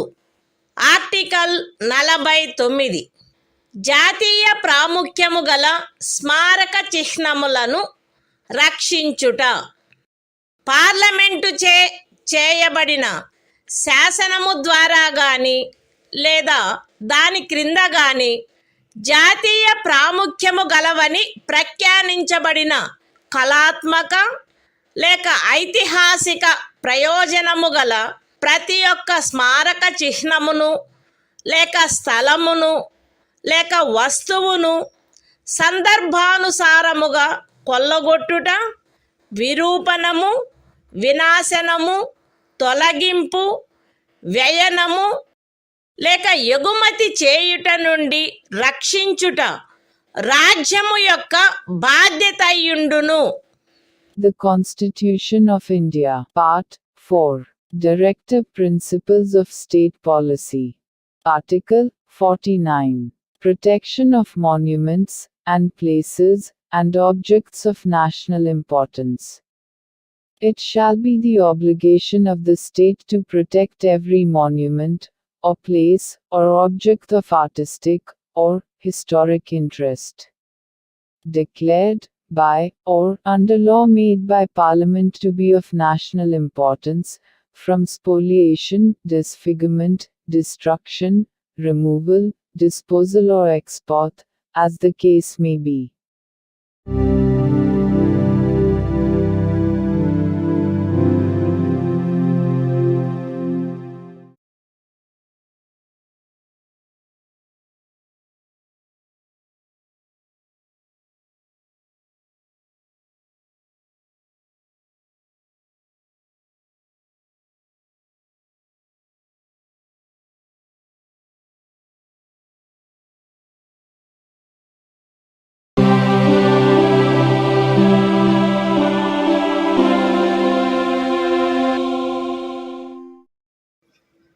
భారత సంవిధానము భాగము 4 రాజ్య విధానము యొక్క ఆదేశిక సూత్రములు. ఆర్టికల్ 50 న్యాయపాలికను కార్యపాలక వర్గము నుండి వేరుపరుచుట. రాజ్యము యొక్క పబ్లిక్ సేవలలో న్యాయపాలికను కార్యపాలక వర్గము నుండి వేరుపరుచుటకు రాజ్యము చర్యలను గైగొనవలెను. The Constitution of India, Part 4. Directive Principles of State Policy. Article 50. Separation of judiciary from executive. The state shall take steps to separate the judiciary from the executive, in the public services of the state.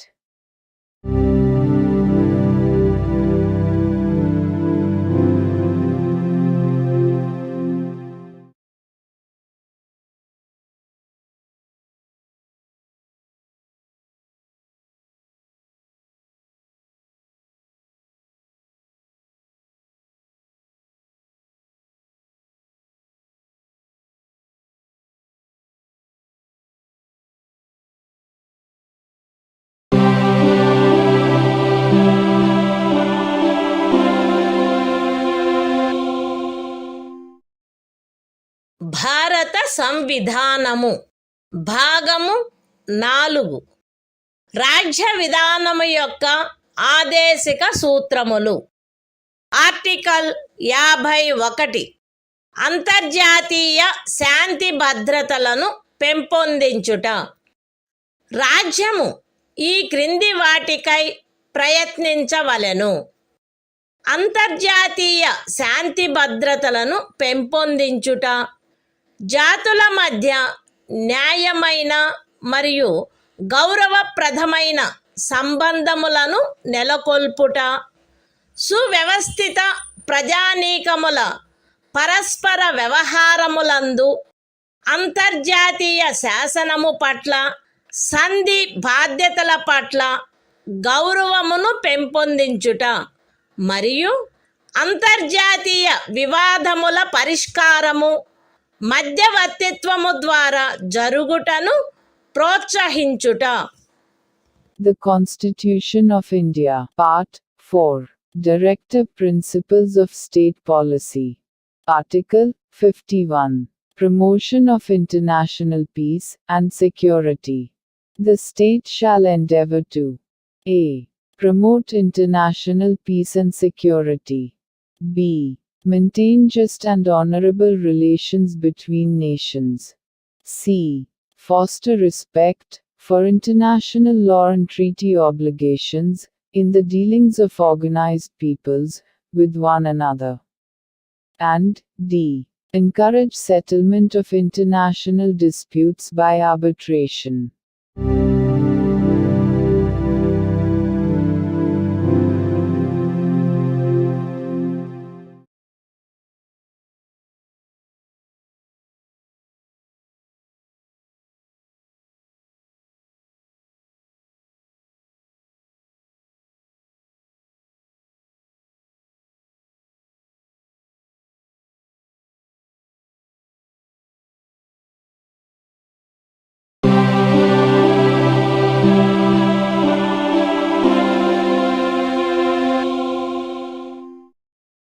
భారత సంవిధానము భాగము 4A మౌలిక కర్తవ్యములు. Article 51A ప్రతి భారత పౌరునికి సంవిధానమునకు కట్టుబడి ఉండుట మరియు దాని ఆదర్శములను, సంస్థలను, జాతీయ పతాకమును, జాతీయ గీతమును గౌరవించుట, జాతీయ స్వాతంత్ర పోరాటమునకు స్ఫూర్తినిచ్చిన ఉన్నతాదర్శములను జ్ఞప్తి అందించుకొని వాటిని పాటించుట, భారతదేశ సార్వభౌమతను, ఐక్యతను మరియు అఖండతను సమర్థించి కాపాడుట, దేశమును రక్షించుట మరియు కోరినప్పుడు జాతీయ సేవ చేయుట, భారత ప్రజలందరి మధ్య మత, భాష మరియు ప్రాంతము లేక వర్గ వైవిధ్యముల అధిగమించి సామరస్యమును, సోదర భావమును పెంపొందించుట మరియు స్త్రీల గౌరవమును న్యూనపరుచు ఆచారములను విడనాడుట, మన సమ్మిశ్ర సంస్కృతి యొక్క సుసంపన్న సాంప్రదాయమును గౌరవించి పరిరక్షించుట, అడవులు, సరస్సులు, నదులు మరియు వన్యప్రాణులతో సహా ప్రకృతి సిద్ధమైన పరిసరములను కాపాడి అభివృద్ధి చేయుట, మరియు ప్రాణికోటి పట్ల కరుణను కలిగియుండుట, వైజ్ఞానిక దృక్పథమును, మానవతావాదమును, జిజ్ఞాసను మరియు సంస్కరణా శక్తిని పెంపొందించుకొనుట, పబ్లిక్ ఆస్తిని సంరక్షించుట మరియు హింసను విడనాడుట, దేశ ప్రజల కృషి మరియు సాధనముల ఉన్నత స్థాయిలను నిరంతరం అందుకొనున్నట్లుగా వ్యష్టి మరియు సమష్టి కార్యరంగములన్నింటిలో శ్రేష్టతకై పాటుపడుట, తల్లి, తండ్రి లేక సంరక్షకుడు 6 మరియు 14 సంవత్సరముల మధ్య వయసు కలిగిన తమ పిల్లలకు లేక పోషితునికి విద్యావకాశములను కలగచేయుట కర్తవ్యమై ఉండవలెను. The Constitution of India, Part 4A. Fundamental Duties. Article 51A. Fundamental Duties. It shall be the duty of every citizen of India to abide by the Constitution and respect its ideals and institutions, the national flag and the national anthem. B. To cherish and follow the noble ideals which inspired our national struggle for freedom. C. To uphold and protect the sovereignty, unity and integrity of India. D.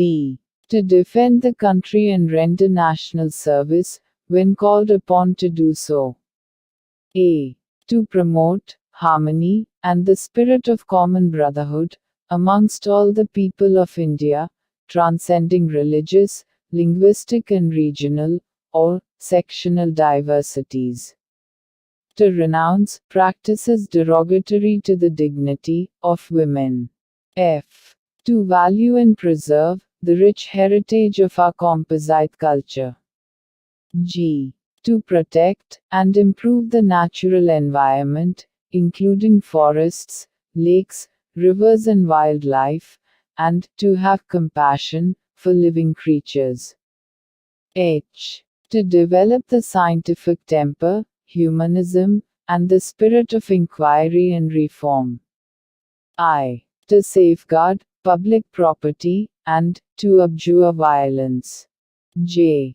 To strive towards excellence in all spheres of individual and collective activity, so that the nation constantly rises to higher levels of endeavor and achievement.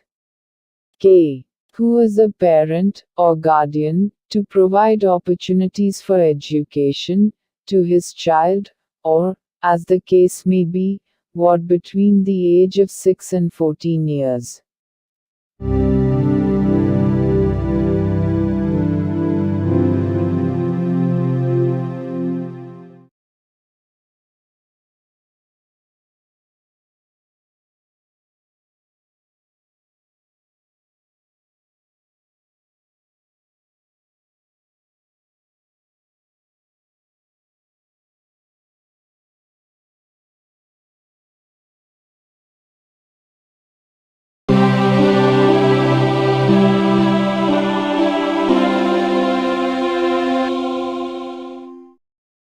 భారత సంవిధానము భాగము 5 సంఘము అధ్యాయం 1 కార్యపాలక వర్గము రాష్ట్రపతి మరియు ఉపరాష్ట్రపతి article 52 భారత రాష్ట్రపతి భారతదేశమునకు ఒక రాష్ట్రపతి ఉండవలెను. The Constitution of India, Part 5, The Union. Chapter 1. The Executive. The President and Vice President. Article 52. The President of India. There shall be a President of India.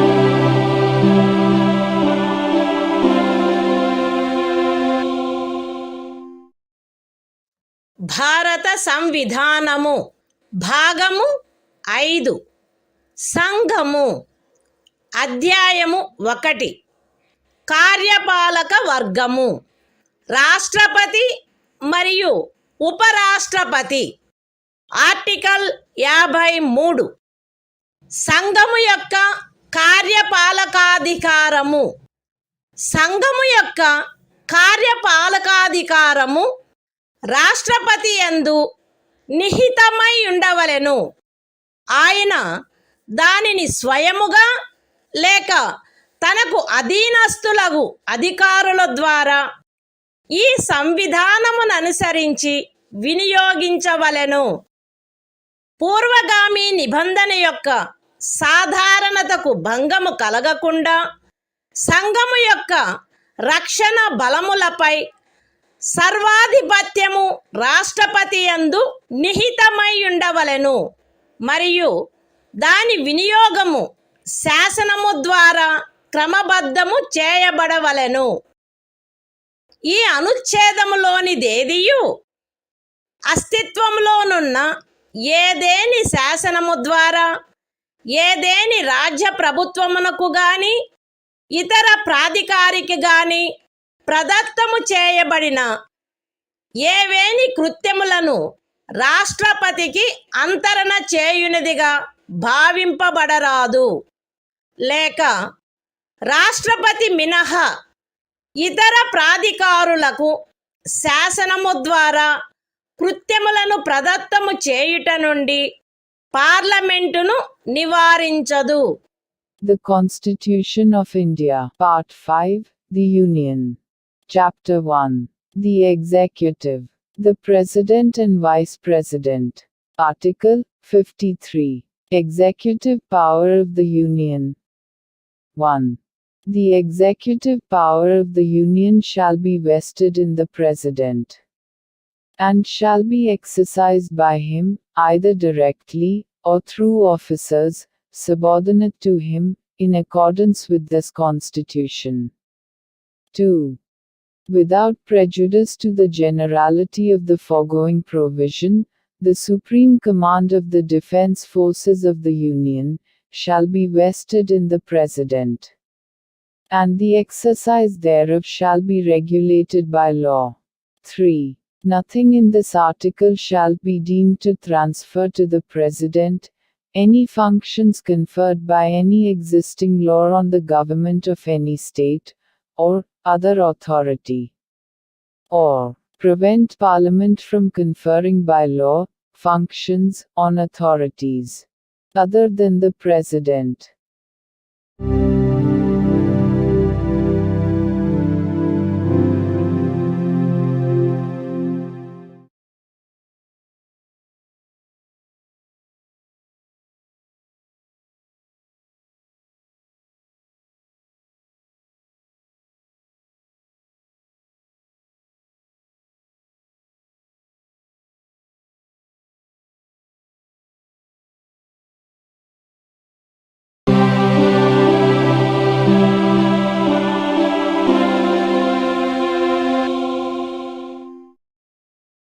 భారత సంవిధానము భాగము 5 సంఘము అధ్యాయము 1 కార్యపాలక వర్గము రాష్ట్రపతి మరియు ఉపరాష్ట్రపతి ఆర్టికల్ 54 రాష్ట్రపతి ఎన్నిక.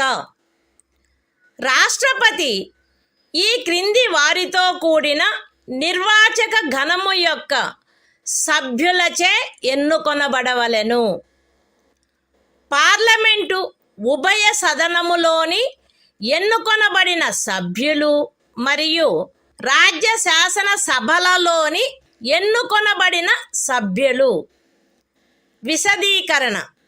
ఈ అనుచ్ఛేదము మరియు అనుచ్ఛేదము 55లోని రాజ్యము అను పదములో ఢిల్లీ జాతీయ రాజధాని రాజ్యక్షేత్రము మరియు పాండిచ్చేరి సంఘ రాజ్యక్షేత్రము చేరియుండును. The Constitution of India, Part 5, The Union. Chapter 1. The Executive, the President and Vice President. Article 54. Election of President. The President shall be elected by the members of an electoral college, consisting of a. the elected members of both houses of Parliament, and b. the elected members of the legislative assemblies of the states. Explanation. In this article, and in Article 55, state includes the National Capital Territory of Delhi, and the Union Territory of Pondicherry.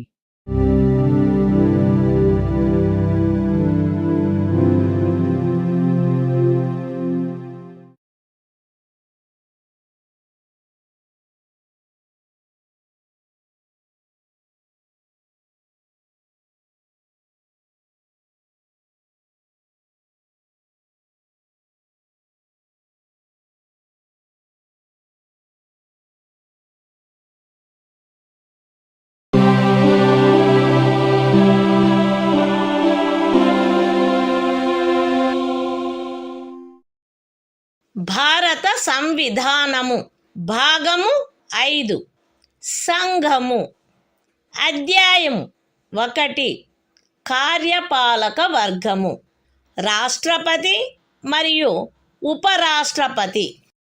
Article 55 రాష్ట్రపతిని ఎన్నుకొను రీతి. రాష్ట్రపతి యొక్క ఎన్నికలో వివిధ రాజ్యముల ప్రాతినిధ్య ప్రమాణము ఆచరణీయమైనంత మేరకు ఏకరూపముగా ఉండవలెను. రాజ్యముల మధ్య అట్టి ఏకరూపతను చేకూర్చుటకుగాను మరియు మొత్తము రాజ్యములకును సంఘమునకును మధ్య సమత్వమును చేకూర్చుటకుగాను అట్టి ఎన్నికలో పార్లమెంటులోని మరియు ప్రతి రాజ్య శాసనసభలోని ఎన్నుకొనబడిన ప్రతి సభ్యుడు ఇచ్చుటకు హక్కు కలిగియున్న ఓట్ల సంఖ్యను ఈ క్రింది రీతిగా నిర్ధారణ చేయవలెను. ఏ. రాజ్యం యొక్క జనసంఖ్యను ఆ రాజ్య శాసనసభలోని ఎన్నుకొనబడిన మొత్తము సభ్యుల సంఖ్యతో భాగించగా వచ్చు భాగఫలములో 1000 యొక్క గుణిజములు ఎన్నియుండునో అన్ని ఓట్లను రాజ్య శాసనసభకు ఎన్నుకొనబడిన ప్రతి సభ్యుడు కలిగి ఉండవలెను. బి. 1000 యొక్క సదరు గుణిజములను లెక్కించిన పిమ్మట శేషము 500కు తగ్గనిచో ఉపఖండము ఏలో నిర్దేశింపబడిన ప్రతి సభ్యునకు గల ఓట్ల సంఖ్యకు అదనముగా 1 ఓటును చేర్చవలెను. సి. ఉపఖండములు ఏ మరియు బిల క్రింద రాజ్య శాసనసభలోని సభ్యులకు నియతమైన ఓట్ల మొత్తపు సంఖ్యను పార్లమెంటు ఉభయ సదనములో ఎన్నుకొనబడిన సభ్యుల మొత్తము సంఖ్యతో భాగించగా ఏ సంఖ్య వచ్చునో అన్ని ఓట్లను పార్లమెంటు ఉభయ సదనములోని ఎన్నుకోబడిన ప్రతి సభ్యుడు కలిగి ఉండవలెను. సగమునకు మించిన భిన్నమును 1గా పరిగణించవలెను. ఇతర భిన్నములను ఉపేక్షించవలెను. రాష్ట్రపతి ఎన్నిక ఏకల అంతరణీయ ఓటు ద్వారా అనుపాతిక ప్రాతినిధ్య పద్ధతును అనుసరించి జరగవలెను మరియు అట్టి ఎన్నికలో పోలింగు రహస్యపు బ్యాలెట్ పద్ధతిలో జరగవలెను. విశదీకరణ. ఈ అనుచ్ఛేదములో జనసంఖ్య అను పదబంధమునకు కడపటిదియు అందుకు సంబంధించిన అంకెలు ప్రచురింపబడినదియు అగు జనగణనతో అభినిశ్చితమైన జనసంఖ్య అని అర్థము. అయితే ఈ విశదీకరణలో కడపటిదియు అందుకు సంబంధించిన అంకెలు ప్రచురింపబడినట్టిదియు అగు జనగణనకు గల నిర్దేశమును 2026వ సంవత్సరం పిమ్మట చేయబడు మొదటి జనగణనకు సంబంధించిన అంకెలు ప్రచురించబడు వరకు 1971వ సంవత్సరపు జనగణనకు నిర్దేశమైనట్లు అన్వయించుకొనవలెను. The Constitution of India, Part 5, The Union. Chapter 1. The Executive, the President and Vice President. Article 55. Manner of election of President. 1. As far as practicable, there shall be uniformity in the scale of representation of the different states at the election of the President. 2. For the purpose of securing such uniformity among the states, inter se, as well as parity between the states as a whole and the Union, the number of votes, which each elected member of Parliament, and of the Legislative Assembly of each state, is entitled to cast at such election, shall be determined in the following manner. A. Every elected member of the Legislative Assembly of a state shall have as many votes as there are multiples of 1,000. In the quotient obtained by dividing the population of the state by the total number of the elected members of the Assembly. B. If, after taking the said multiples of 1,000, the remainder is not less than 500, then the vote of each member referred to in subclause A shall be further increased by 1. C. Each elected member of either House of Parliament shall have such number of votes as may be obtained by dividing the total number of votes assigned to the members of the legislative assemblies of the states under subclauses A and B by the total number of the elected members of both houses of Parliament, fractions exceeding 1/2 being counted as one and other fractions being disregarded. 3. The election of the President shall be held in accordance with the system of proportional representation, by means of the single transferable vote, and the voting at such election shall be by secret ballot. Explanation. In this article, the expression population means the population as ascertained at the last preceding census, of which the relevant figures have been published. Provided that the reference in this explanation to the last preceding census, of which the relevant figures have been published shall, until the relevant figures for the first census taken after the year 2026 have been published, be construed as a reference to the 1971 census.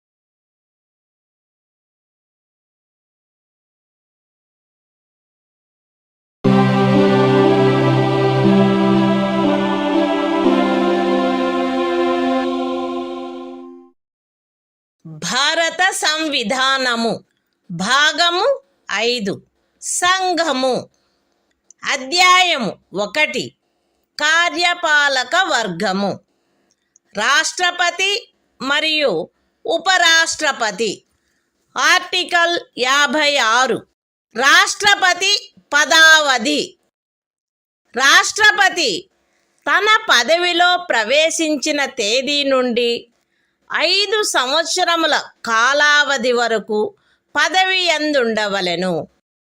అయితే రాష్ట్రపతి తన చేవ్రాలుతో ఉపరాష్ట్రపతికి లేఖ రాయుట ద్వారా తన పదవికి రాజీనామా ఇవ్వవచ్చును.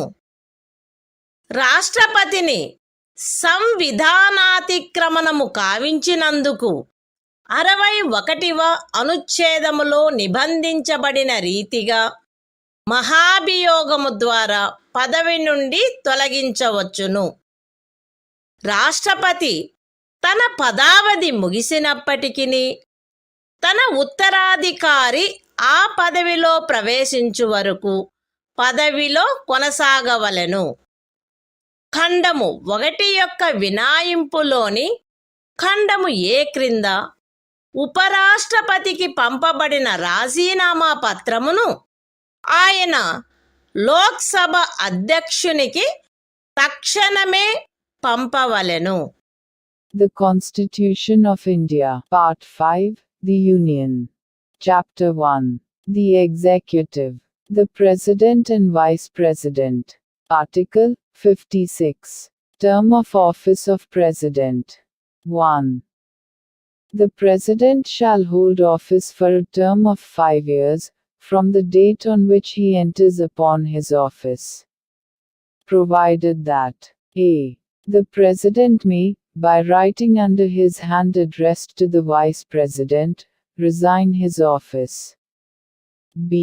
The President may, for violation of the Constitution, be removed from office by impeachment in the manner provided in Article 61.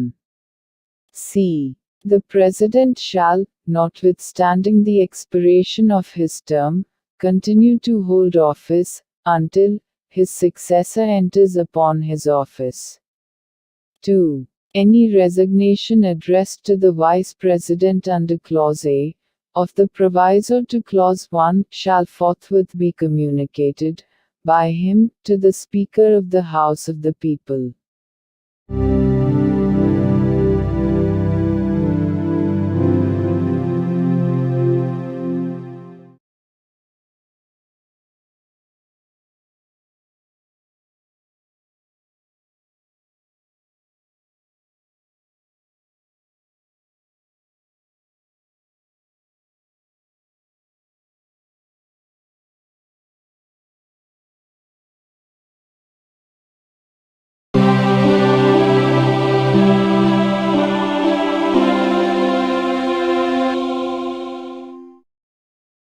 భారత సంవిధానము భాగము 5 సంఘము అధ్యాయము 1 కార్యపాలక వర్గము రాష్ట్రపతి మరియు ఉపరాష్ట్రపతి.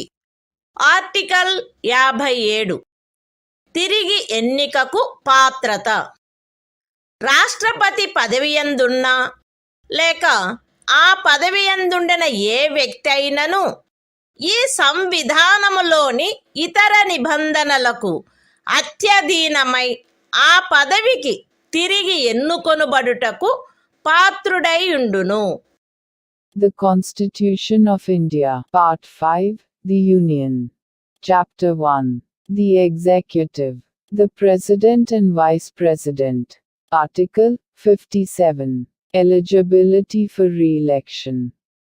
A person who holds, or who has held, office as President shall, subject to the other provisions of this Constitution, be eligible for re-election to that office.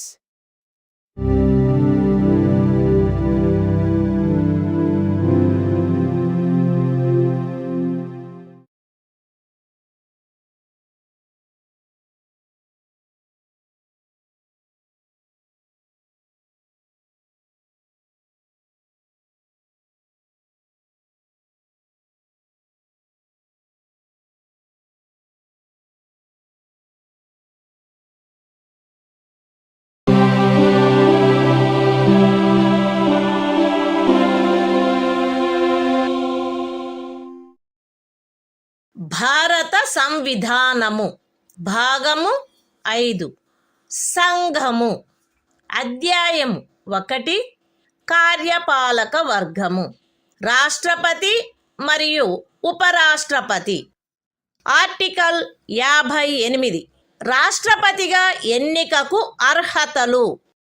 ఏ వ్యక్తి గాని భారతదేశ పౌరుడై ఉన్ననే తప్ప 35 సంవత్సరముల వయస్సు పూర్తి అయిననే తప్ప మరియు లోక్సభ సభ్యుడుగా ఎన్నుకొనబడుటకు అర్హుడై ఉన్ననే తప్ప రాష్ట్రపతిగా ఎన్నుకోబడుటకు పాత్రుడు కాడు.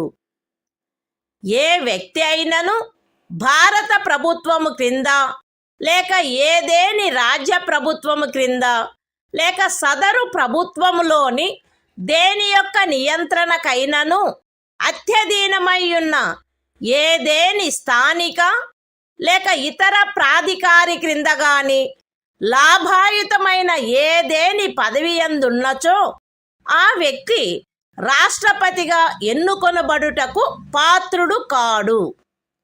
విశదీకరణ: ఈ అనుచ్ఛేదపు నిమిత్తము ఎవరేని వ్యక్తి సంఘము యొక్క రాష్ట్రపతిగా లేక ఉపరాష్ట్రపతిగా లేక ఏదేని రాజ్యము యొక్క గవర్నరుగా లేక సంఘము యొక్క లేక ఏదేని రాజ్యము యొక్క మంత్రిగానున్న కారణమును బట్టి మాత్రమే లాభాయుతమైన పదవి యందున్నట్లు భావించబడరాదు. The Constitution of India, Part 5, The Union. Chapter 1. The Executive. The President and Vice President. Article 58. Qualifications for election as President. 1. No person shall be eligible for election as President, unless he is a citizen of India, has completed the age of 35 years, and is qualified for election, as a member of the House of the People. 2. A person shall not be eligible for election as President if he holds any office of profit, under the Government of India, or the Government of any state, or under any local or other authority, subject to the control of any of the said governments. Explanation. For the purposes of this article, a person shall not be deemed to hold any office of profit, by reason only that he is the President or Vice President of the Union, or the Governor of any state, or as a minister either for the Union or for any state.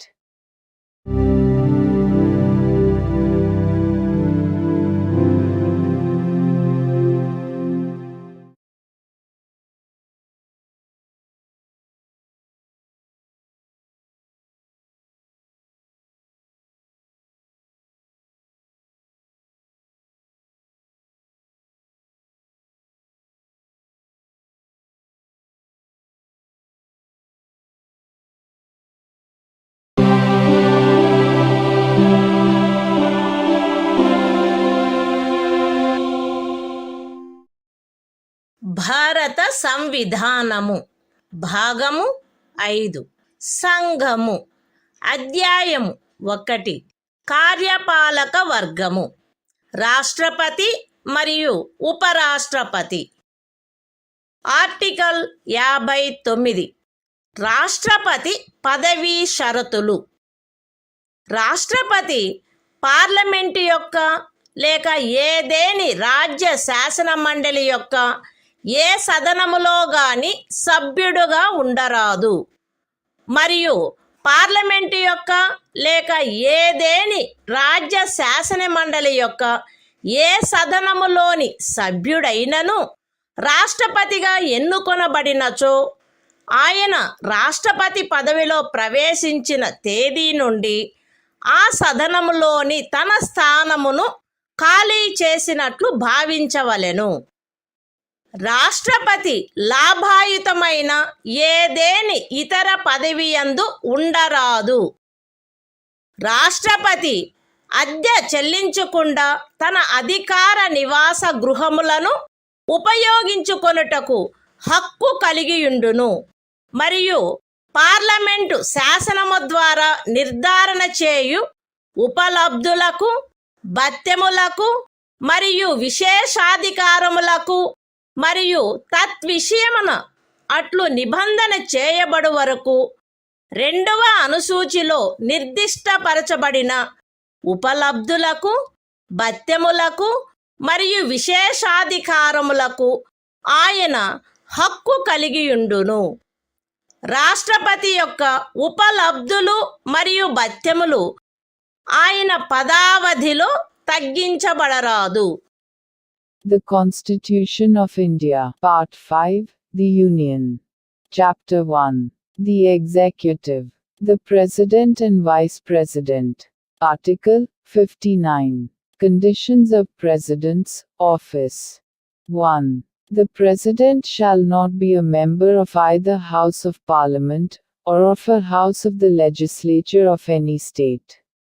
And, if a member of either House of Parliament or of a House of the Legislature of any state be elected President, he shall be deemed to have vacated his seat in that House, on the date on which he enters upon his office as President. 2. The President shall not hold any other office of profit. 3. The President shall be entitled without payment of rent to the use of his official residences, and shall be also entitled to such emoluments, allowances, and privileges as may be determined by Parliament by law. And, until provision in that behalf is so made, such emoluments, allowances and privileges, as are specified in the second schedule. 4. The emoluments and allowances of the President shall not be diminished during his term of office.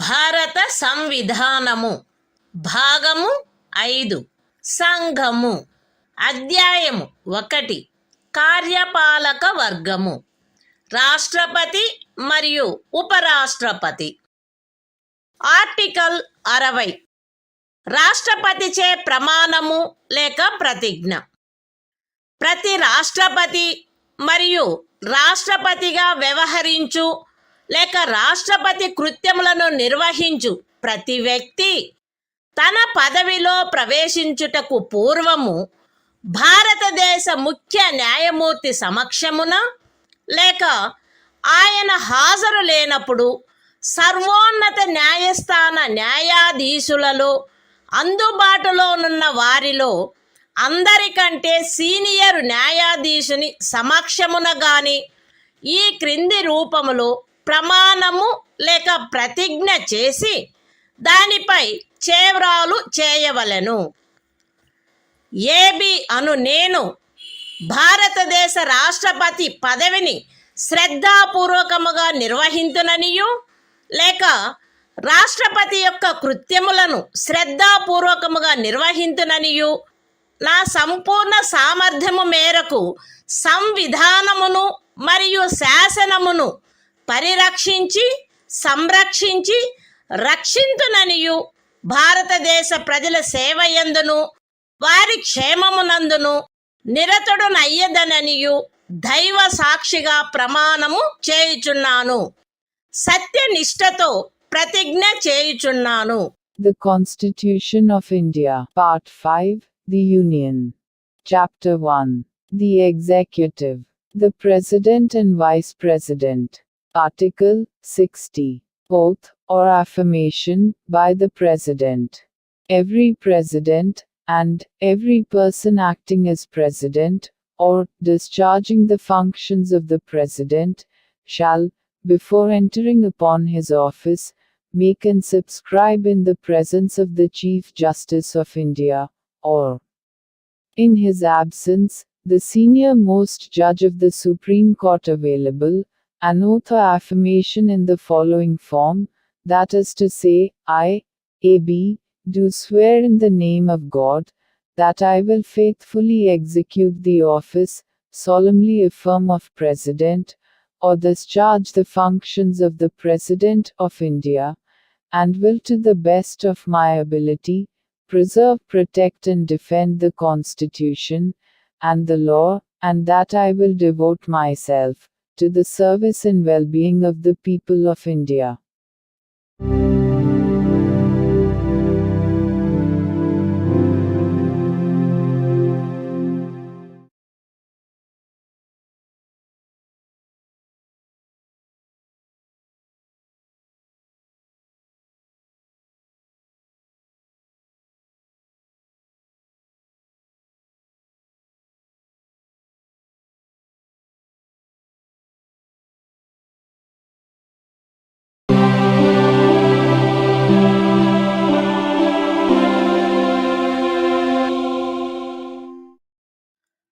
భారత సంవిధానము భాగము 5 సంఘము అధ్యాయము 1 కార్యపాలక వర్గము రాష్ట్రపతి మరియు ఉపరాష్ట్రపతి article 61 రాష్ట్రపతిపై మహాభియోగము తెచ్చుటకు ప్రక్రియ సంవిధానాతిక్రమణము కావించినాడని రాష్ట్రపతిపై మహాభియోగము జరపబడవలసినప్పుడు parliament యొక్క ఏ సదనము చేనైనను ఆరోపణ చేయబడవలెను. అట్టి ఆరోపణ ఏదియు అట్టి ఆరోపణ చేయు ప్రతిపాదన గల తీర్మానమును ప్రస్తావించవలెనను ఉద్దేశము తమకు కలదని ఆ సదనము యొక్క మొత్తము సభ్యుల సంఖ్యలో 4వ వంతుకు తక్కువగాని మంది చేవ్రాలు చేసి వ్రాతపూర్వకముగా నోటీసు ఇచ్చిన పిమ్మట కనీసం 14 దినములు గడిచిన తర్వాత ప్రస్తావించననే తప్ప మరియు అట్టి తీర్మానము ఆ సదనము యొక్క మొత్తము సభ్యుల సంఖ్యలో 2/3 తక్కువ కాని అధిక సంఖ్యాకులచే పాస్ చేయబడిననే తప్ప చేయబడరాదు. పార్లమెంటు యొక్క ఏ సదనమైనను అట్లు ఆరోపణ చేసినప్పుడు 2వ సదనము ఆ ఆరోపణను దర్యాప్తు చేయవలెను లేక దర్యాప్తు చేయించవలెను.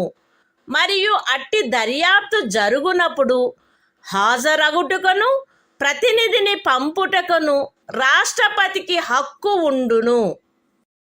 దర్యాప్తు ఫలితముగా రాష్ట్రపతిపై చేయబడిన ఆరోపణ స్థిరపడినదని ప్రఖ్యానించు తీర్మానము ఆ ఆరోపణను దర్యాప్తు చేసిన లేక చేయించిన సదనము యొక్క సభ్యుల మొత్తము సంఖ్యలో 3/2 తక్కువ కాని అధిక సంఖ్యాకులచే ఆమోదించబడినచో అట్లు ఆమోదించబడిన తేదీ నుండి ఆ తీర్మానము రాష్ట్రపతిని పదవి నుండి తొలగించు ప్రభావము కలిగియుండును.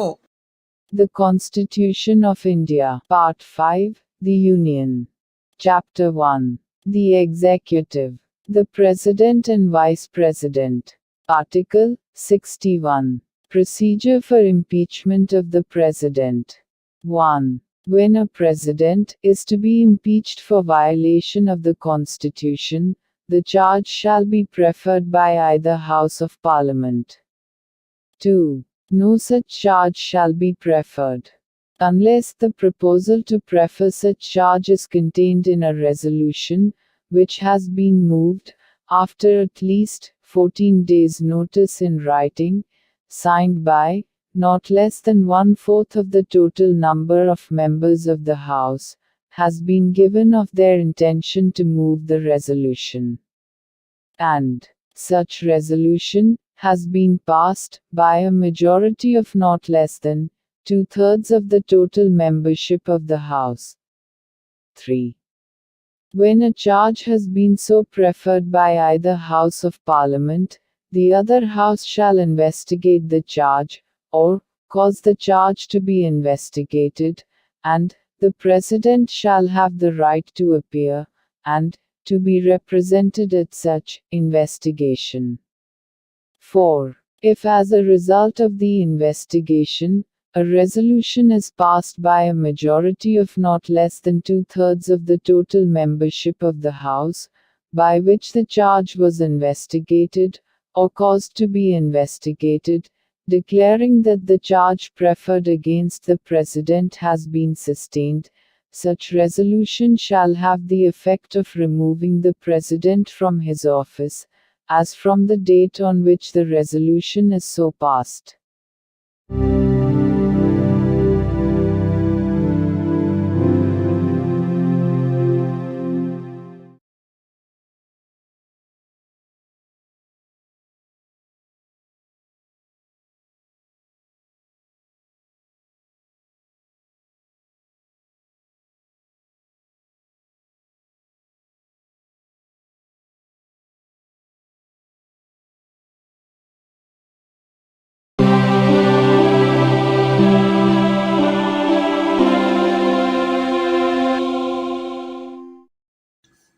భారత సంవిధానము భాగము 5 సంఘము అధ్యాయము 1 కార్యపాలక వర్గము రాష్ట్రపతి మరియు ఉపరాష్ట్రపతి ఆర్టికల్ 62 రాష్ట్రపతి పదవి ఖాళీ అయినప్పుడు దానిని పూరించుటకు ఎన్నిక జరపవలసిన కాలము మరియు ఆకస్మికముగా ఏర్పడిన ఖాళీని పూరించుటకు ఎన్నుకొనబడు వ్యక్తి యొక్క పదావధి రాష్ట్రపతి యొక్క పదావధి ముగియుటచే ఏర్పడు ఖాళీని పూరించుటకు జరగవలసిన ఎన్నిక ఆ పదావధి ముగియుటకు పూర్వమే పూర్తి చేయబడవలెను.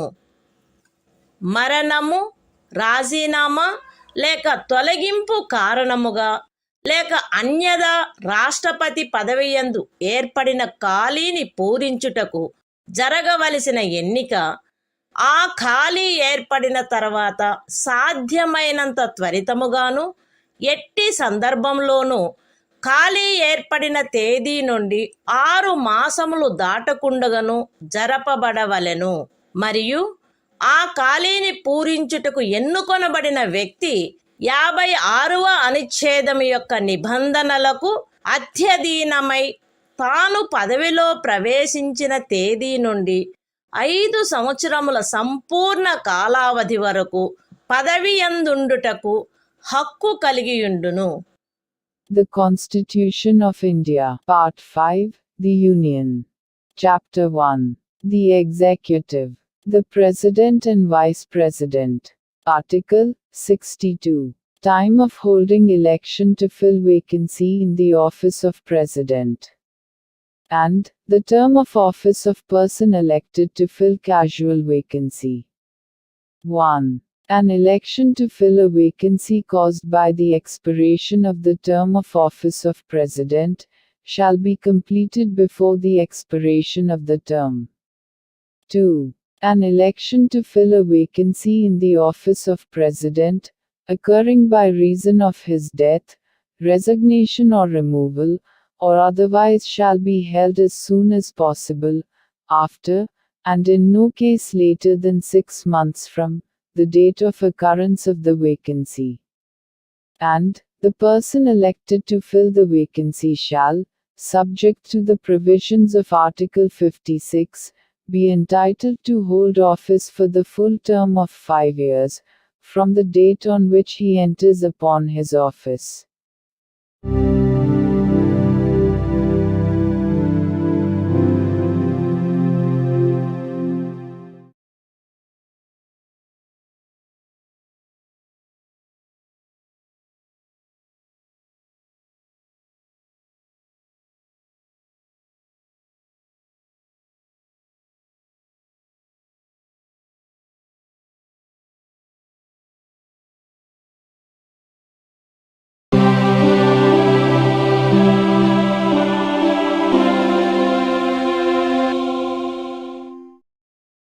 భారత సంవిధానము భాగము 5 సంఘము అధ్యాయము 1 కార్యపాలక వర్గము రాష్ట్రపతి మరియు ఉపరాష్ట్రపతి ఆర్టికల్ 63 భారత ఉపరాష్ట్రపతి భారతదేశమునకు ఒక ఉపరాష్ట్రపతి ఉండవలెను. The Constitution of India, Part 5, The Union. Chapter 1. The Executive. The President and Vice President. Article 63. The Vice President of India. There shall be a Vice President of India.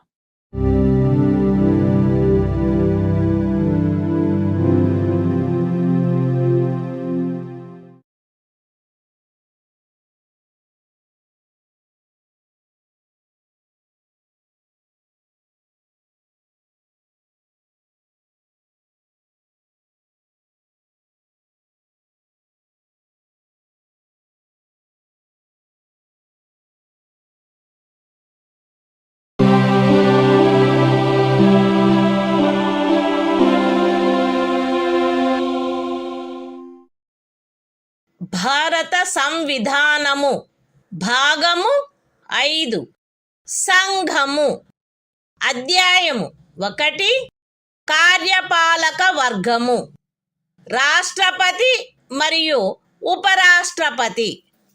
Article 64. ఉపరాష్ట్రపతి పదవి రీత్యా రాజ్యసభకు సభాపతిగా నుండుట. ఉపరాష్ట్రపతి పదవి రీత్యా రాజ్యసభకు సభాపతి అయ్యుండును. ఆయన లాభాయుతమైన ఏ ఇతర పదవి యందును ఉండరాదు. అయితే ఉపరాష్ట్రపతి 65వ అనుచ్ఛేదము క్రింద రాష్ట్రపతిగా వ్యవహరించు లేక రాష్ట్రపతి యొక్క కృత్యములను నిర్వహించు ఏ కాలావధిలోనైనను ఆయన రాజ్యసభ యొక్క సభాపతి పదవికి చెందిన కర్తవ్యములను నిర్వర్తించరాదు. మరియు 97వ అనుచ్ఛేదము క్రింద రాజ్యసభ యొక్క సభాపతికి చెల్లించబడదగు ఎట్టి జీతమునకు లేక భత్యమునకు ఆయన హక్కు కలిగియుండడు. The Constitution of India, Part 5, The Union. Chapter 1. The Executive. The President and Vice President. Article 64. The Vice President, to be, ex officio Chairman of the Council of States. The Vice President shall be, ex officio Chairman of the Council of the States, and shall not hold any other office of profit, provided that, during any period, when the Vice President acts as President, or discharges the functions of the President under Article 65, he shall not perform the duties of the office of Chairman of the Council of States, and shall not be entitled to any salary or allowance payable to the Chairman of the Council of States, under Article 97.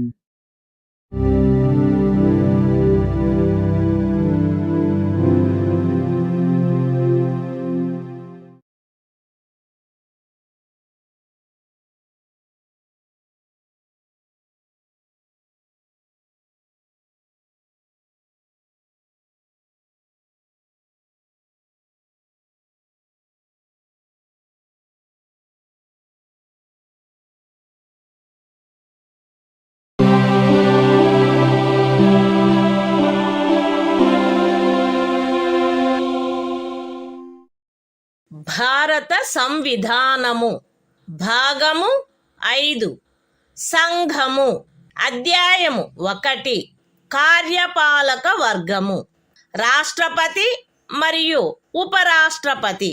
Article 65. రాష్ట్రపతి పదవిలో ఆకస్మిక ఖాళీ ఏర్పడినప్పుడు, రాష్ట్రపతి హాజరు లేనప్పుడును, ఉపరాష్ట్రపతి రాష్ట్రపతిగా వ్యవహరించుట లేక ఆయన కృత్యములను నిర్వహించుట, మరణము, రాజీనామా లేక తొలగింపు కారణముగా లేక అన్యదా రాష్ట్రపతి పదవిలో ఖాళీ ఏర్పడినప్పుడు అట్టి ఖాళీని పూరించుటకు ఈ అధ్యాయము యొక్క నిబంధనలను అనుసరించి ఎన్నుకొనబడిన కొత్త రాష్ట్రపతి తన పదవిలో ప్రవేశించు తేదీ వరకు ఉపరాష్ట్రపతి రాష్ట్రపతిగా వ్యవహరించవలెను.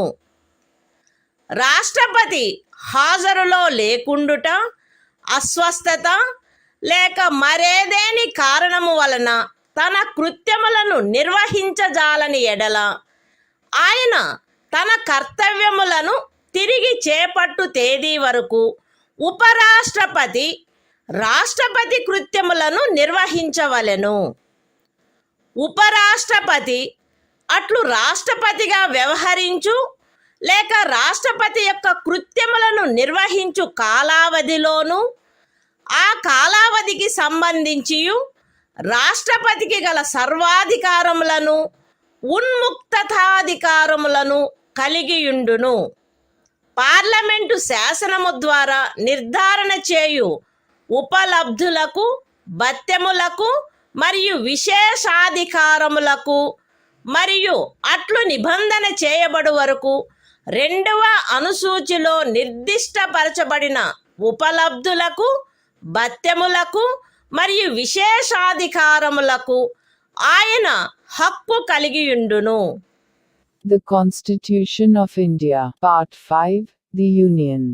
Chapter 1. The Executive. The President and Vice President. Article 65. The Vice President, to act as President, or to discharge his functions, during casual vacancies in the office, or during the absence of President. 1. In the event of the occurrence of any vacancy in the office of the President, by reason of his death, resignation, or removal, or otherwise, the Vice President shall act as President, until the date on which a new President, elected, in accordance with the provisions of this chapter, to fill such vacancy, enters upon his office.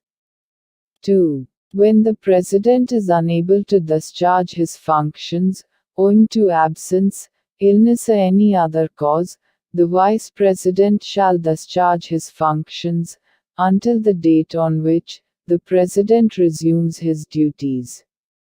3. The Vice President shall, during, and in respect of, the period while he is so acting as, or discharging the functions of President, have all the powers and immunities of the President, and be entitled to such emoluments, allowances and privileges, as may be determined by Parliament, by law.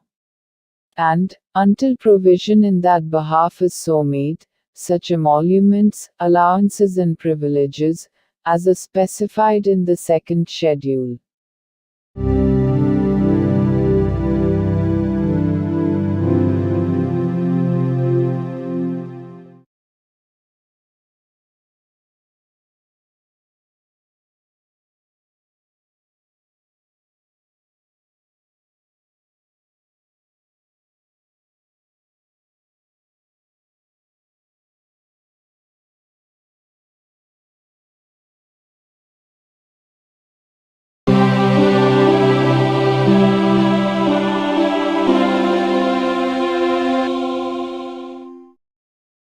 భారత సంవిధానము భాగము 5 సంఘము అధ్యాయము 1 కార్యపాలక వర్గము రాష్ట్రపతి మరియు ఉపరాష్ట్రపతి.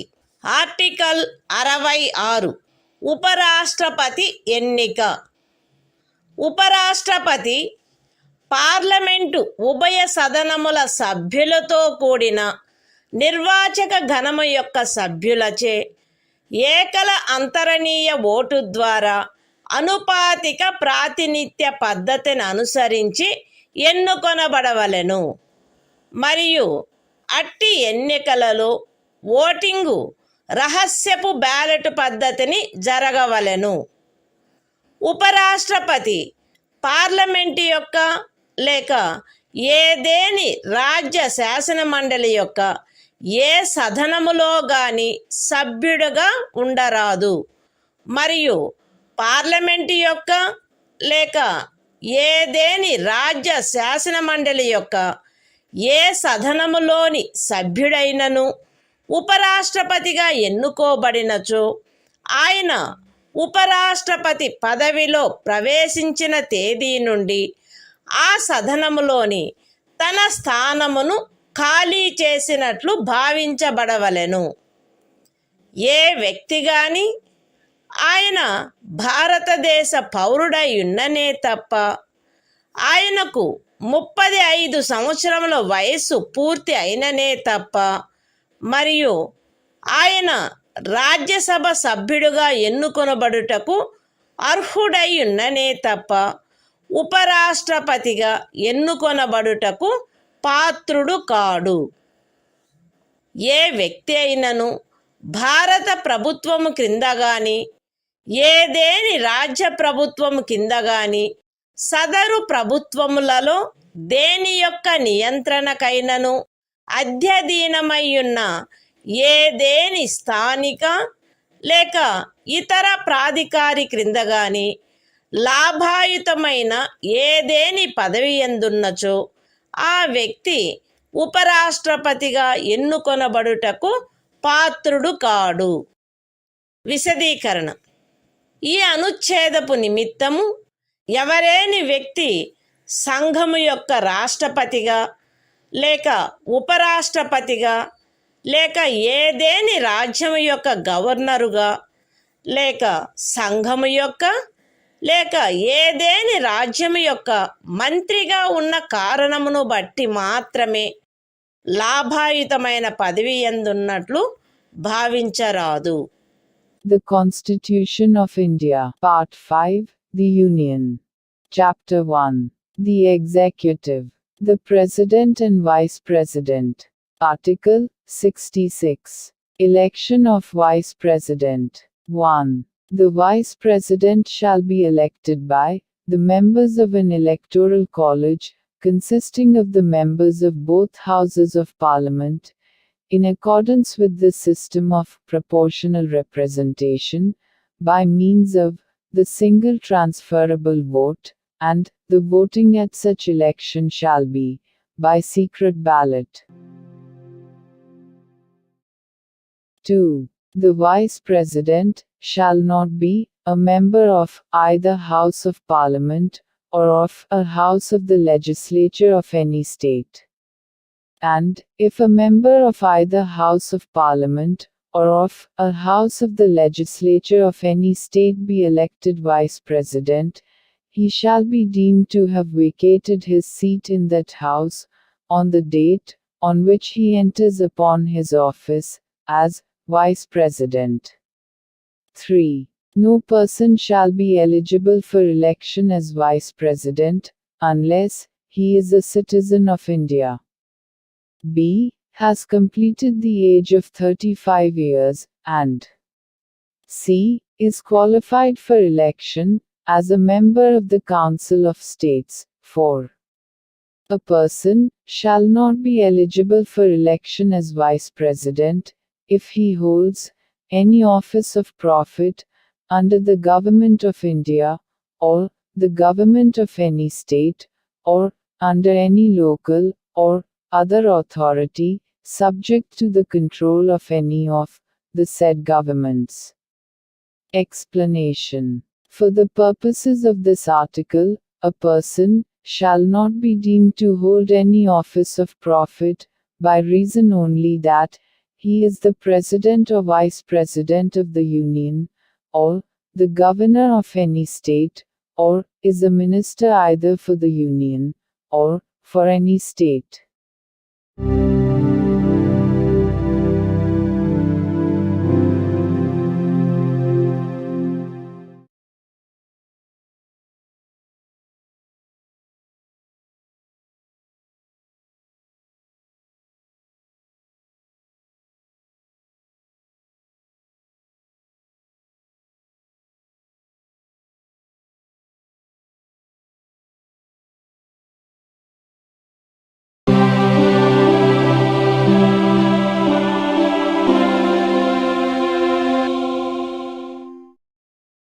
భారత సంవిధానము భాగము 5 సంఘము అధ్యాయము 1 కార్యపాలక వర్గము రాష్ట్రపతి మరియు ఉపరాష్ట్రపతి.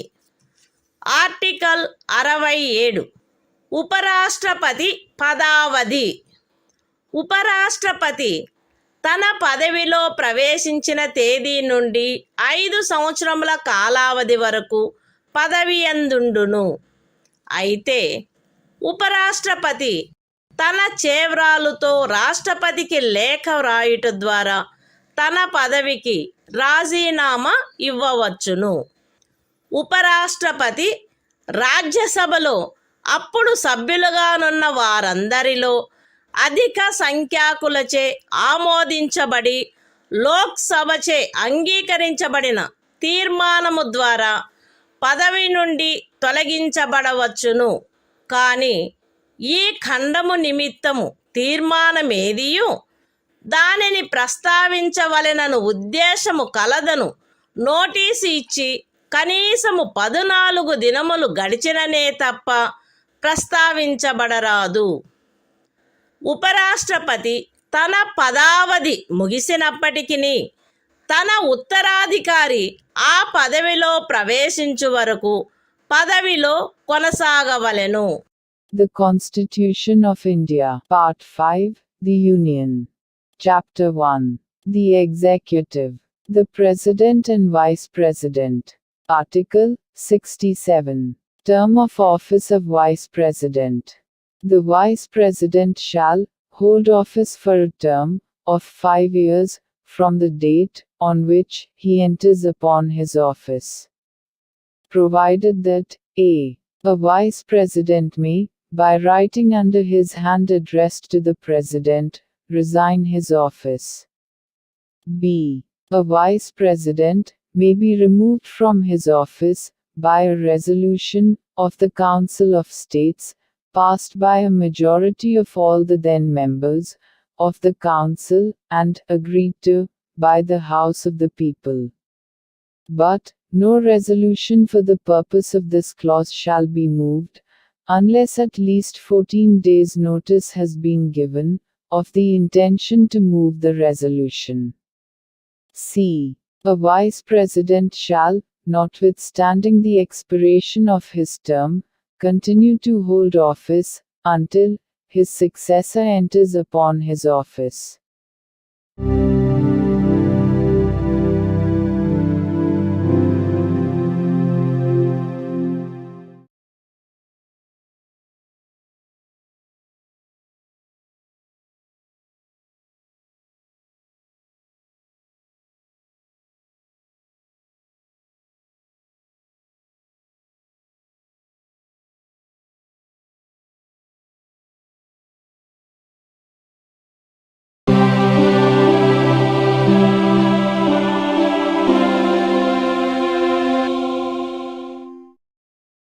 భారత సంవిధానము భాగము 5 సంఘము అధ్యాయము 1 కార్యపాలక వర్గము రాష్ట్రపతి మరియు ఉపరాష్ట్రపతి. ఆర్టికల్ 68 ఉపరాష్ట్రపతి పదవి ఖాళీ అయినప్పుడు దానిని పూరించుటకు ఎన్నిక జరపవలసిన కాలము మరియు ఆకస్మికముగా ఏర్పడిన ఖాళీని పూరించుటకు ఎన్నుకొనబడు వ్యక్తి యొక్క పదావధి. ఉపరాష్ట్రపతి యొక్క పదావధి ముగియుటచే ఏర్పడు ఖాళీని పూరించుటకు జరగవలసిన ఎన్నిక ఆ పదావధి ముగియుటకు పూర్వమే పూర్తి చేయబడవలెను. మరణము, రాజీనామా లేక తొలగింపు కారణముగా లేక అన్యథా ఉపరాష్ట్రపతి పదవియందు ఏర్పడిన ఖాళీని పూరించుటకు జరపవలసిన ఎన్నిక ఆ ఖాళీ ఏర్పడిన తరువాత సాధ్యమైనంత త్వరితముగా జరపబడవలెను మరియు ఆ ఖాళీని పూరించుటకు ఎన్నుకొనబడిన వ్యక్తి 67వ అనుచ్ఛేదము యొక్క నిబంధనలకు అత్యధీనమై తాను పదవిలో ప్రవేశించిన తేదీ నుండి 5 సంవత్సరముల సంపూర్ణ కాలావధి వరకు పదవి యందుండుటకు హక్కు కలిగియుండును. The Constitution of India, Part 5, The Union. Chapter 1.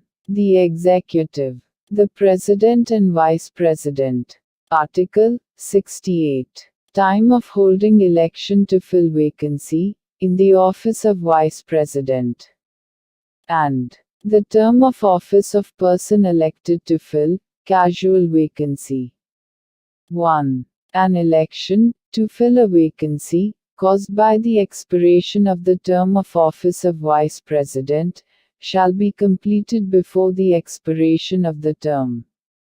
2. An election, to fill a vacancy, in the office of Vice President, occurring by reason of his death, resignation or removal, or otherwise shall be, held as soon as possible after the occurrence of the vacancy. And the person elected to fill the vacancy shall, subject to the provisions of Article 67, be entitled to hold office, for the full term of 5 years, from the date on which he enters upon his office.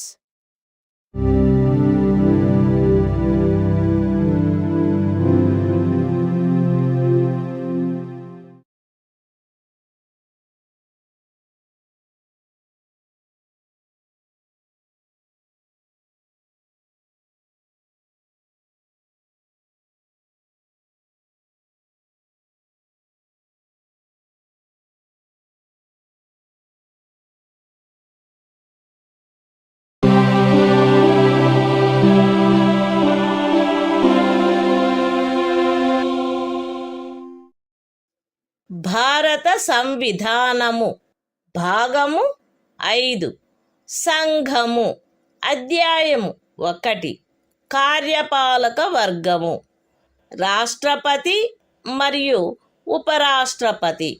Article 69 ఉపరాష్ట్రపతిచే ప్రమాణము లేక ప్రతిజ్ఞ. ప్రతి ఉపరాష్ట్రపతి తన పదవిలో ప్రవేశించుటకు పూర్వము రాష్ట్రపతి సమక్షమున గాని తద్విషయమున ఆయనచే నియమింపబడిన వ్యక్తి సమక్షమున గాని ఈ క్రింది ప్రరూపములో ప్రమాణము లేక ప్రతిజ్ఞ చేసి దానిపై చేవ్రాలు చేయవలెను. ఏబి అను నేను శాసనము ద్వారా స్థాపితమైన భారత సంవిధానము పట్ల యథార్థమైన శ్రద్ధానిష్టలను కలిగియుందుననియు మరియు నేను వహింపనున్న కర్తవ్యములను శ్రద్ధాపూర్వకముగా నిర్వహింతుననియు దైవ సాక్షిగా ప్రమాణం చేయుచున్నాను. సత్యనిష్టతో ప్రతిజ్ఞ చేయుచున్నాను. The Constitution of India, Part 5, The Union. Chapter 1. The Executive. The President and Vice President. Article 69. Oath, or affirmation, by the Vice President.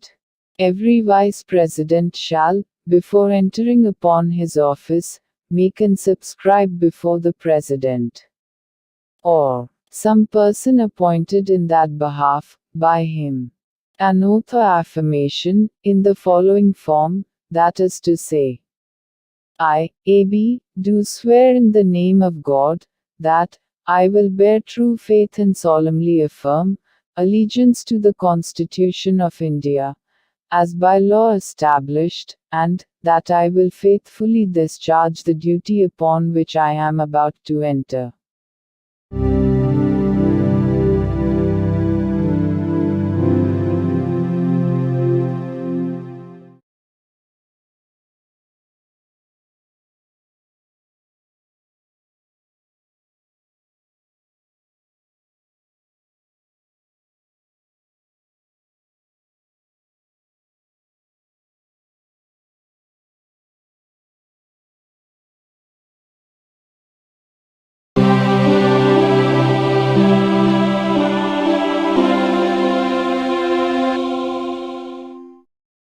భారత సంవిధానము భాగము 5 సంఘము అధ్యాయము 1 కార్యపాలక వర్గము రాష్ట్రపతి మరియు ఉపరాష్ట్రపతి.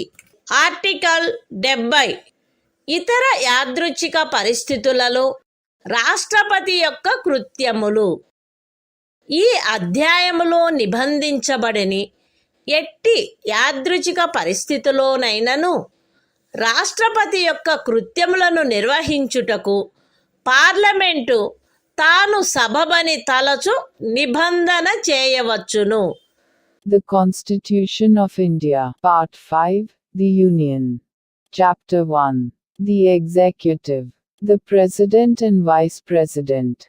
Article 70. Discharge of President's functions in other contingencies. Parliament may make such provision, as it thinks fit, for the discharge of the functions of the President, in any contingency, not provided for in this chapter.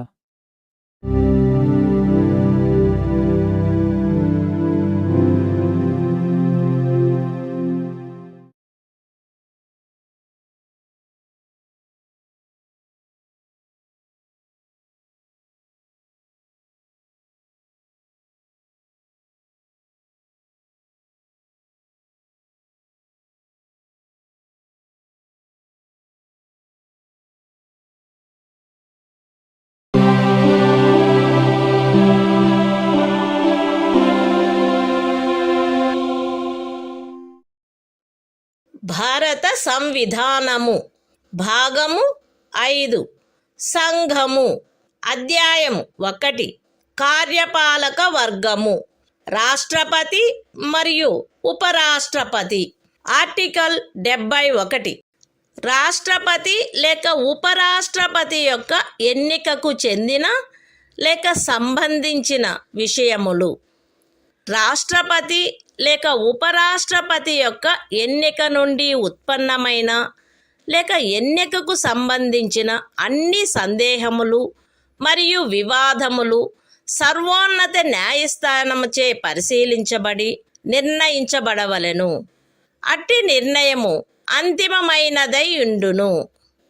రాష్ట్రపతిగా లేక ఉపరాష్ట్రపతిగా ఒక వ్యక్తి యొక్క ఎన్నిక చెల్లదని సర్వోన్నత న్యాయస్థానము ప్రఖ్యానించినచో సర్వోన్నత న్యాయస్థానము ఆ నిర్ణయము చేసిన తేదీన గాని అంతకు పూర్వము గాని సందర్భానుసారముగా రాష్ట్రపతి పదవికి లేక ఉపరాష్ట్రపతి పదవికి చెందిన అధికారములను వినియోగించుటలోను కర్తవ్యములు నిర్వహించుటలోను ఆయనచే చేయబడిన కార్యములు ఆ ప్రఖ్యానము కారణముగా అమాన్యమునర్చబడరాదు.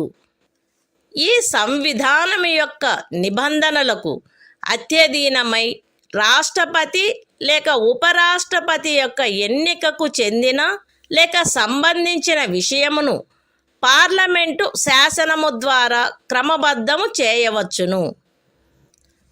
రాష్ట్రపతిగా లేక ఉపరాష్ట్రపతిగా ఒక వ్యక్తి యొక్క ఎన్నిక అతనిని ఎన్నుకొనడి నిర్వాచక గణము యొక్క సభ్యులలో ఏ కారణము వలనైనను ఏదేని ఖాళీ ఉన్నదను కారణమును బట్టి ప్రష్టవ్యము కారాదు. The Constitution of India, Part 5, The Union. Chapter 1. The Executive. The President and Vice President. Article 71. Matters relating to, or connected with, the election of a President or Vice President.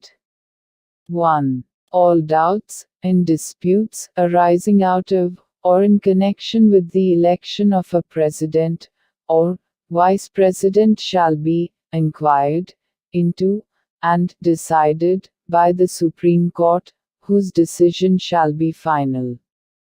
2. If the election of a person, as President, or Vice President, is declared void by the Supreme Court, acts done by him, in the exercise and performance of the powers and duties, of the office of President, or Vice President, as the case may be, on or before the date of the decision of the Supreme Court, shall not be invalidated by reason of that declaration. 3. Subject to the provisions of this Constitution, Parliament may by law regulate any matter relating to or connected with the election of a president or vice president. 4. The election of a person as president or vice president shall not be called in question on the ground of the existence of any vacancy, for whatever reason among the members of the Electoral College electing him.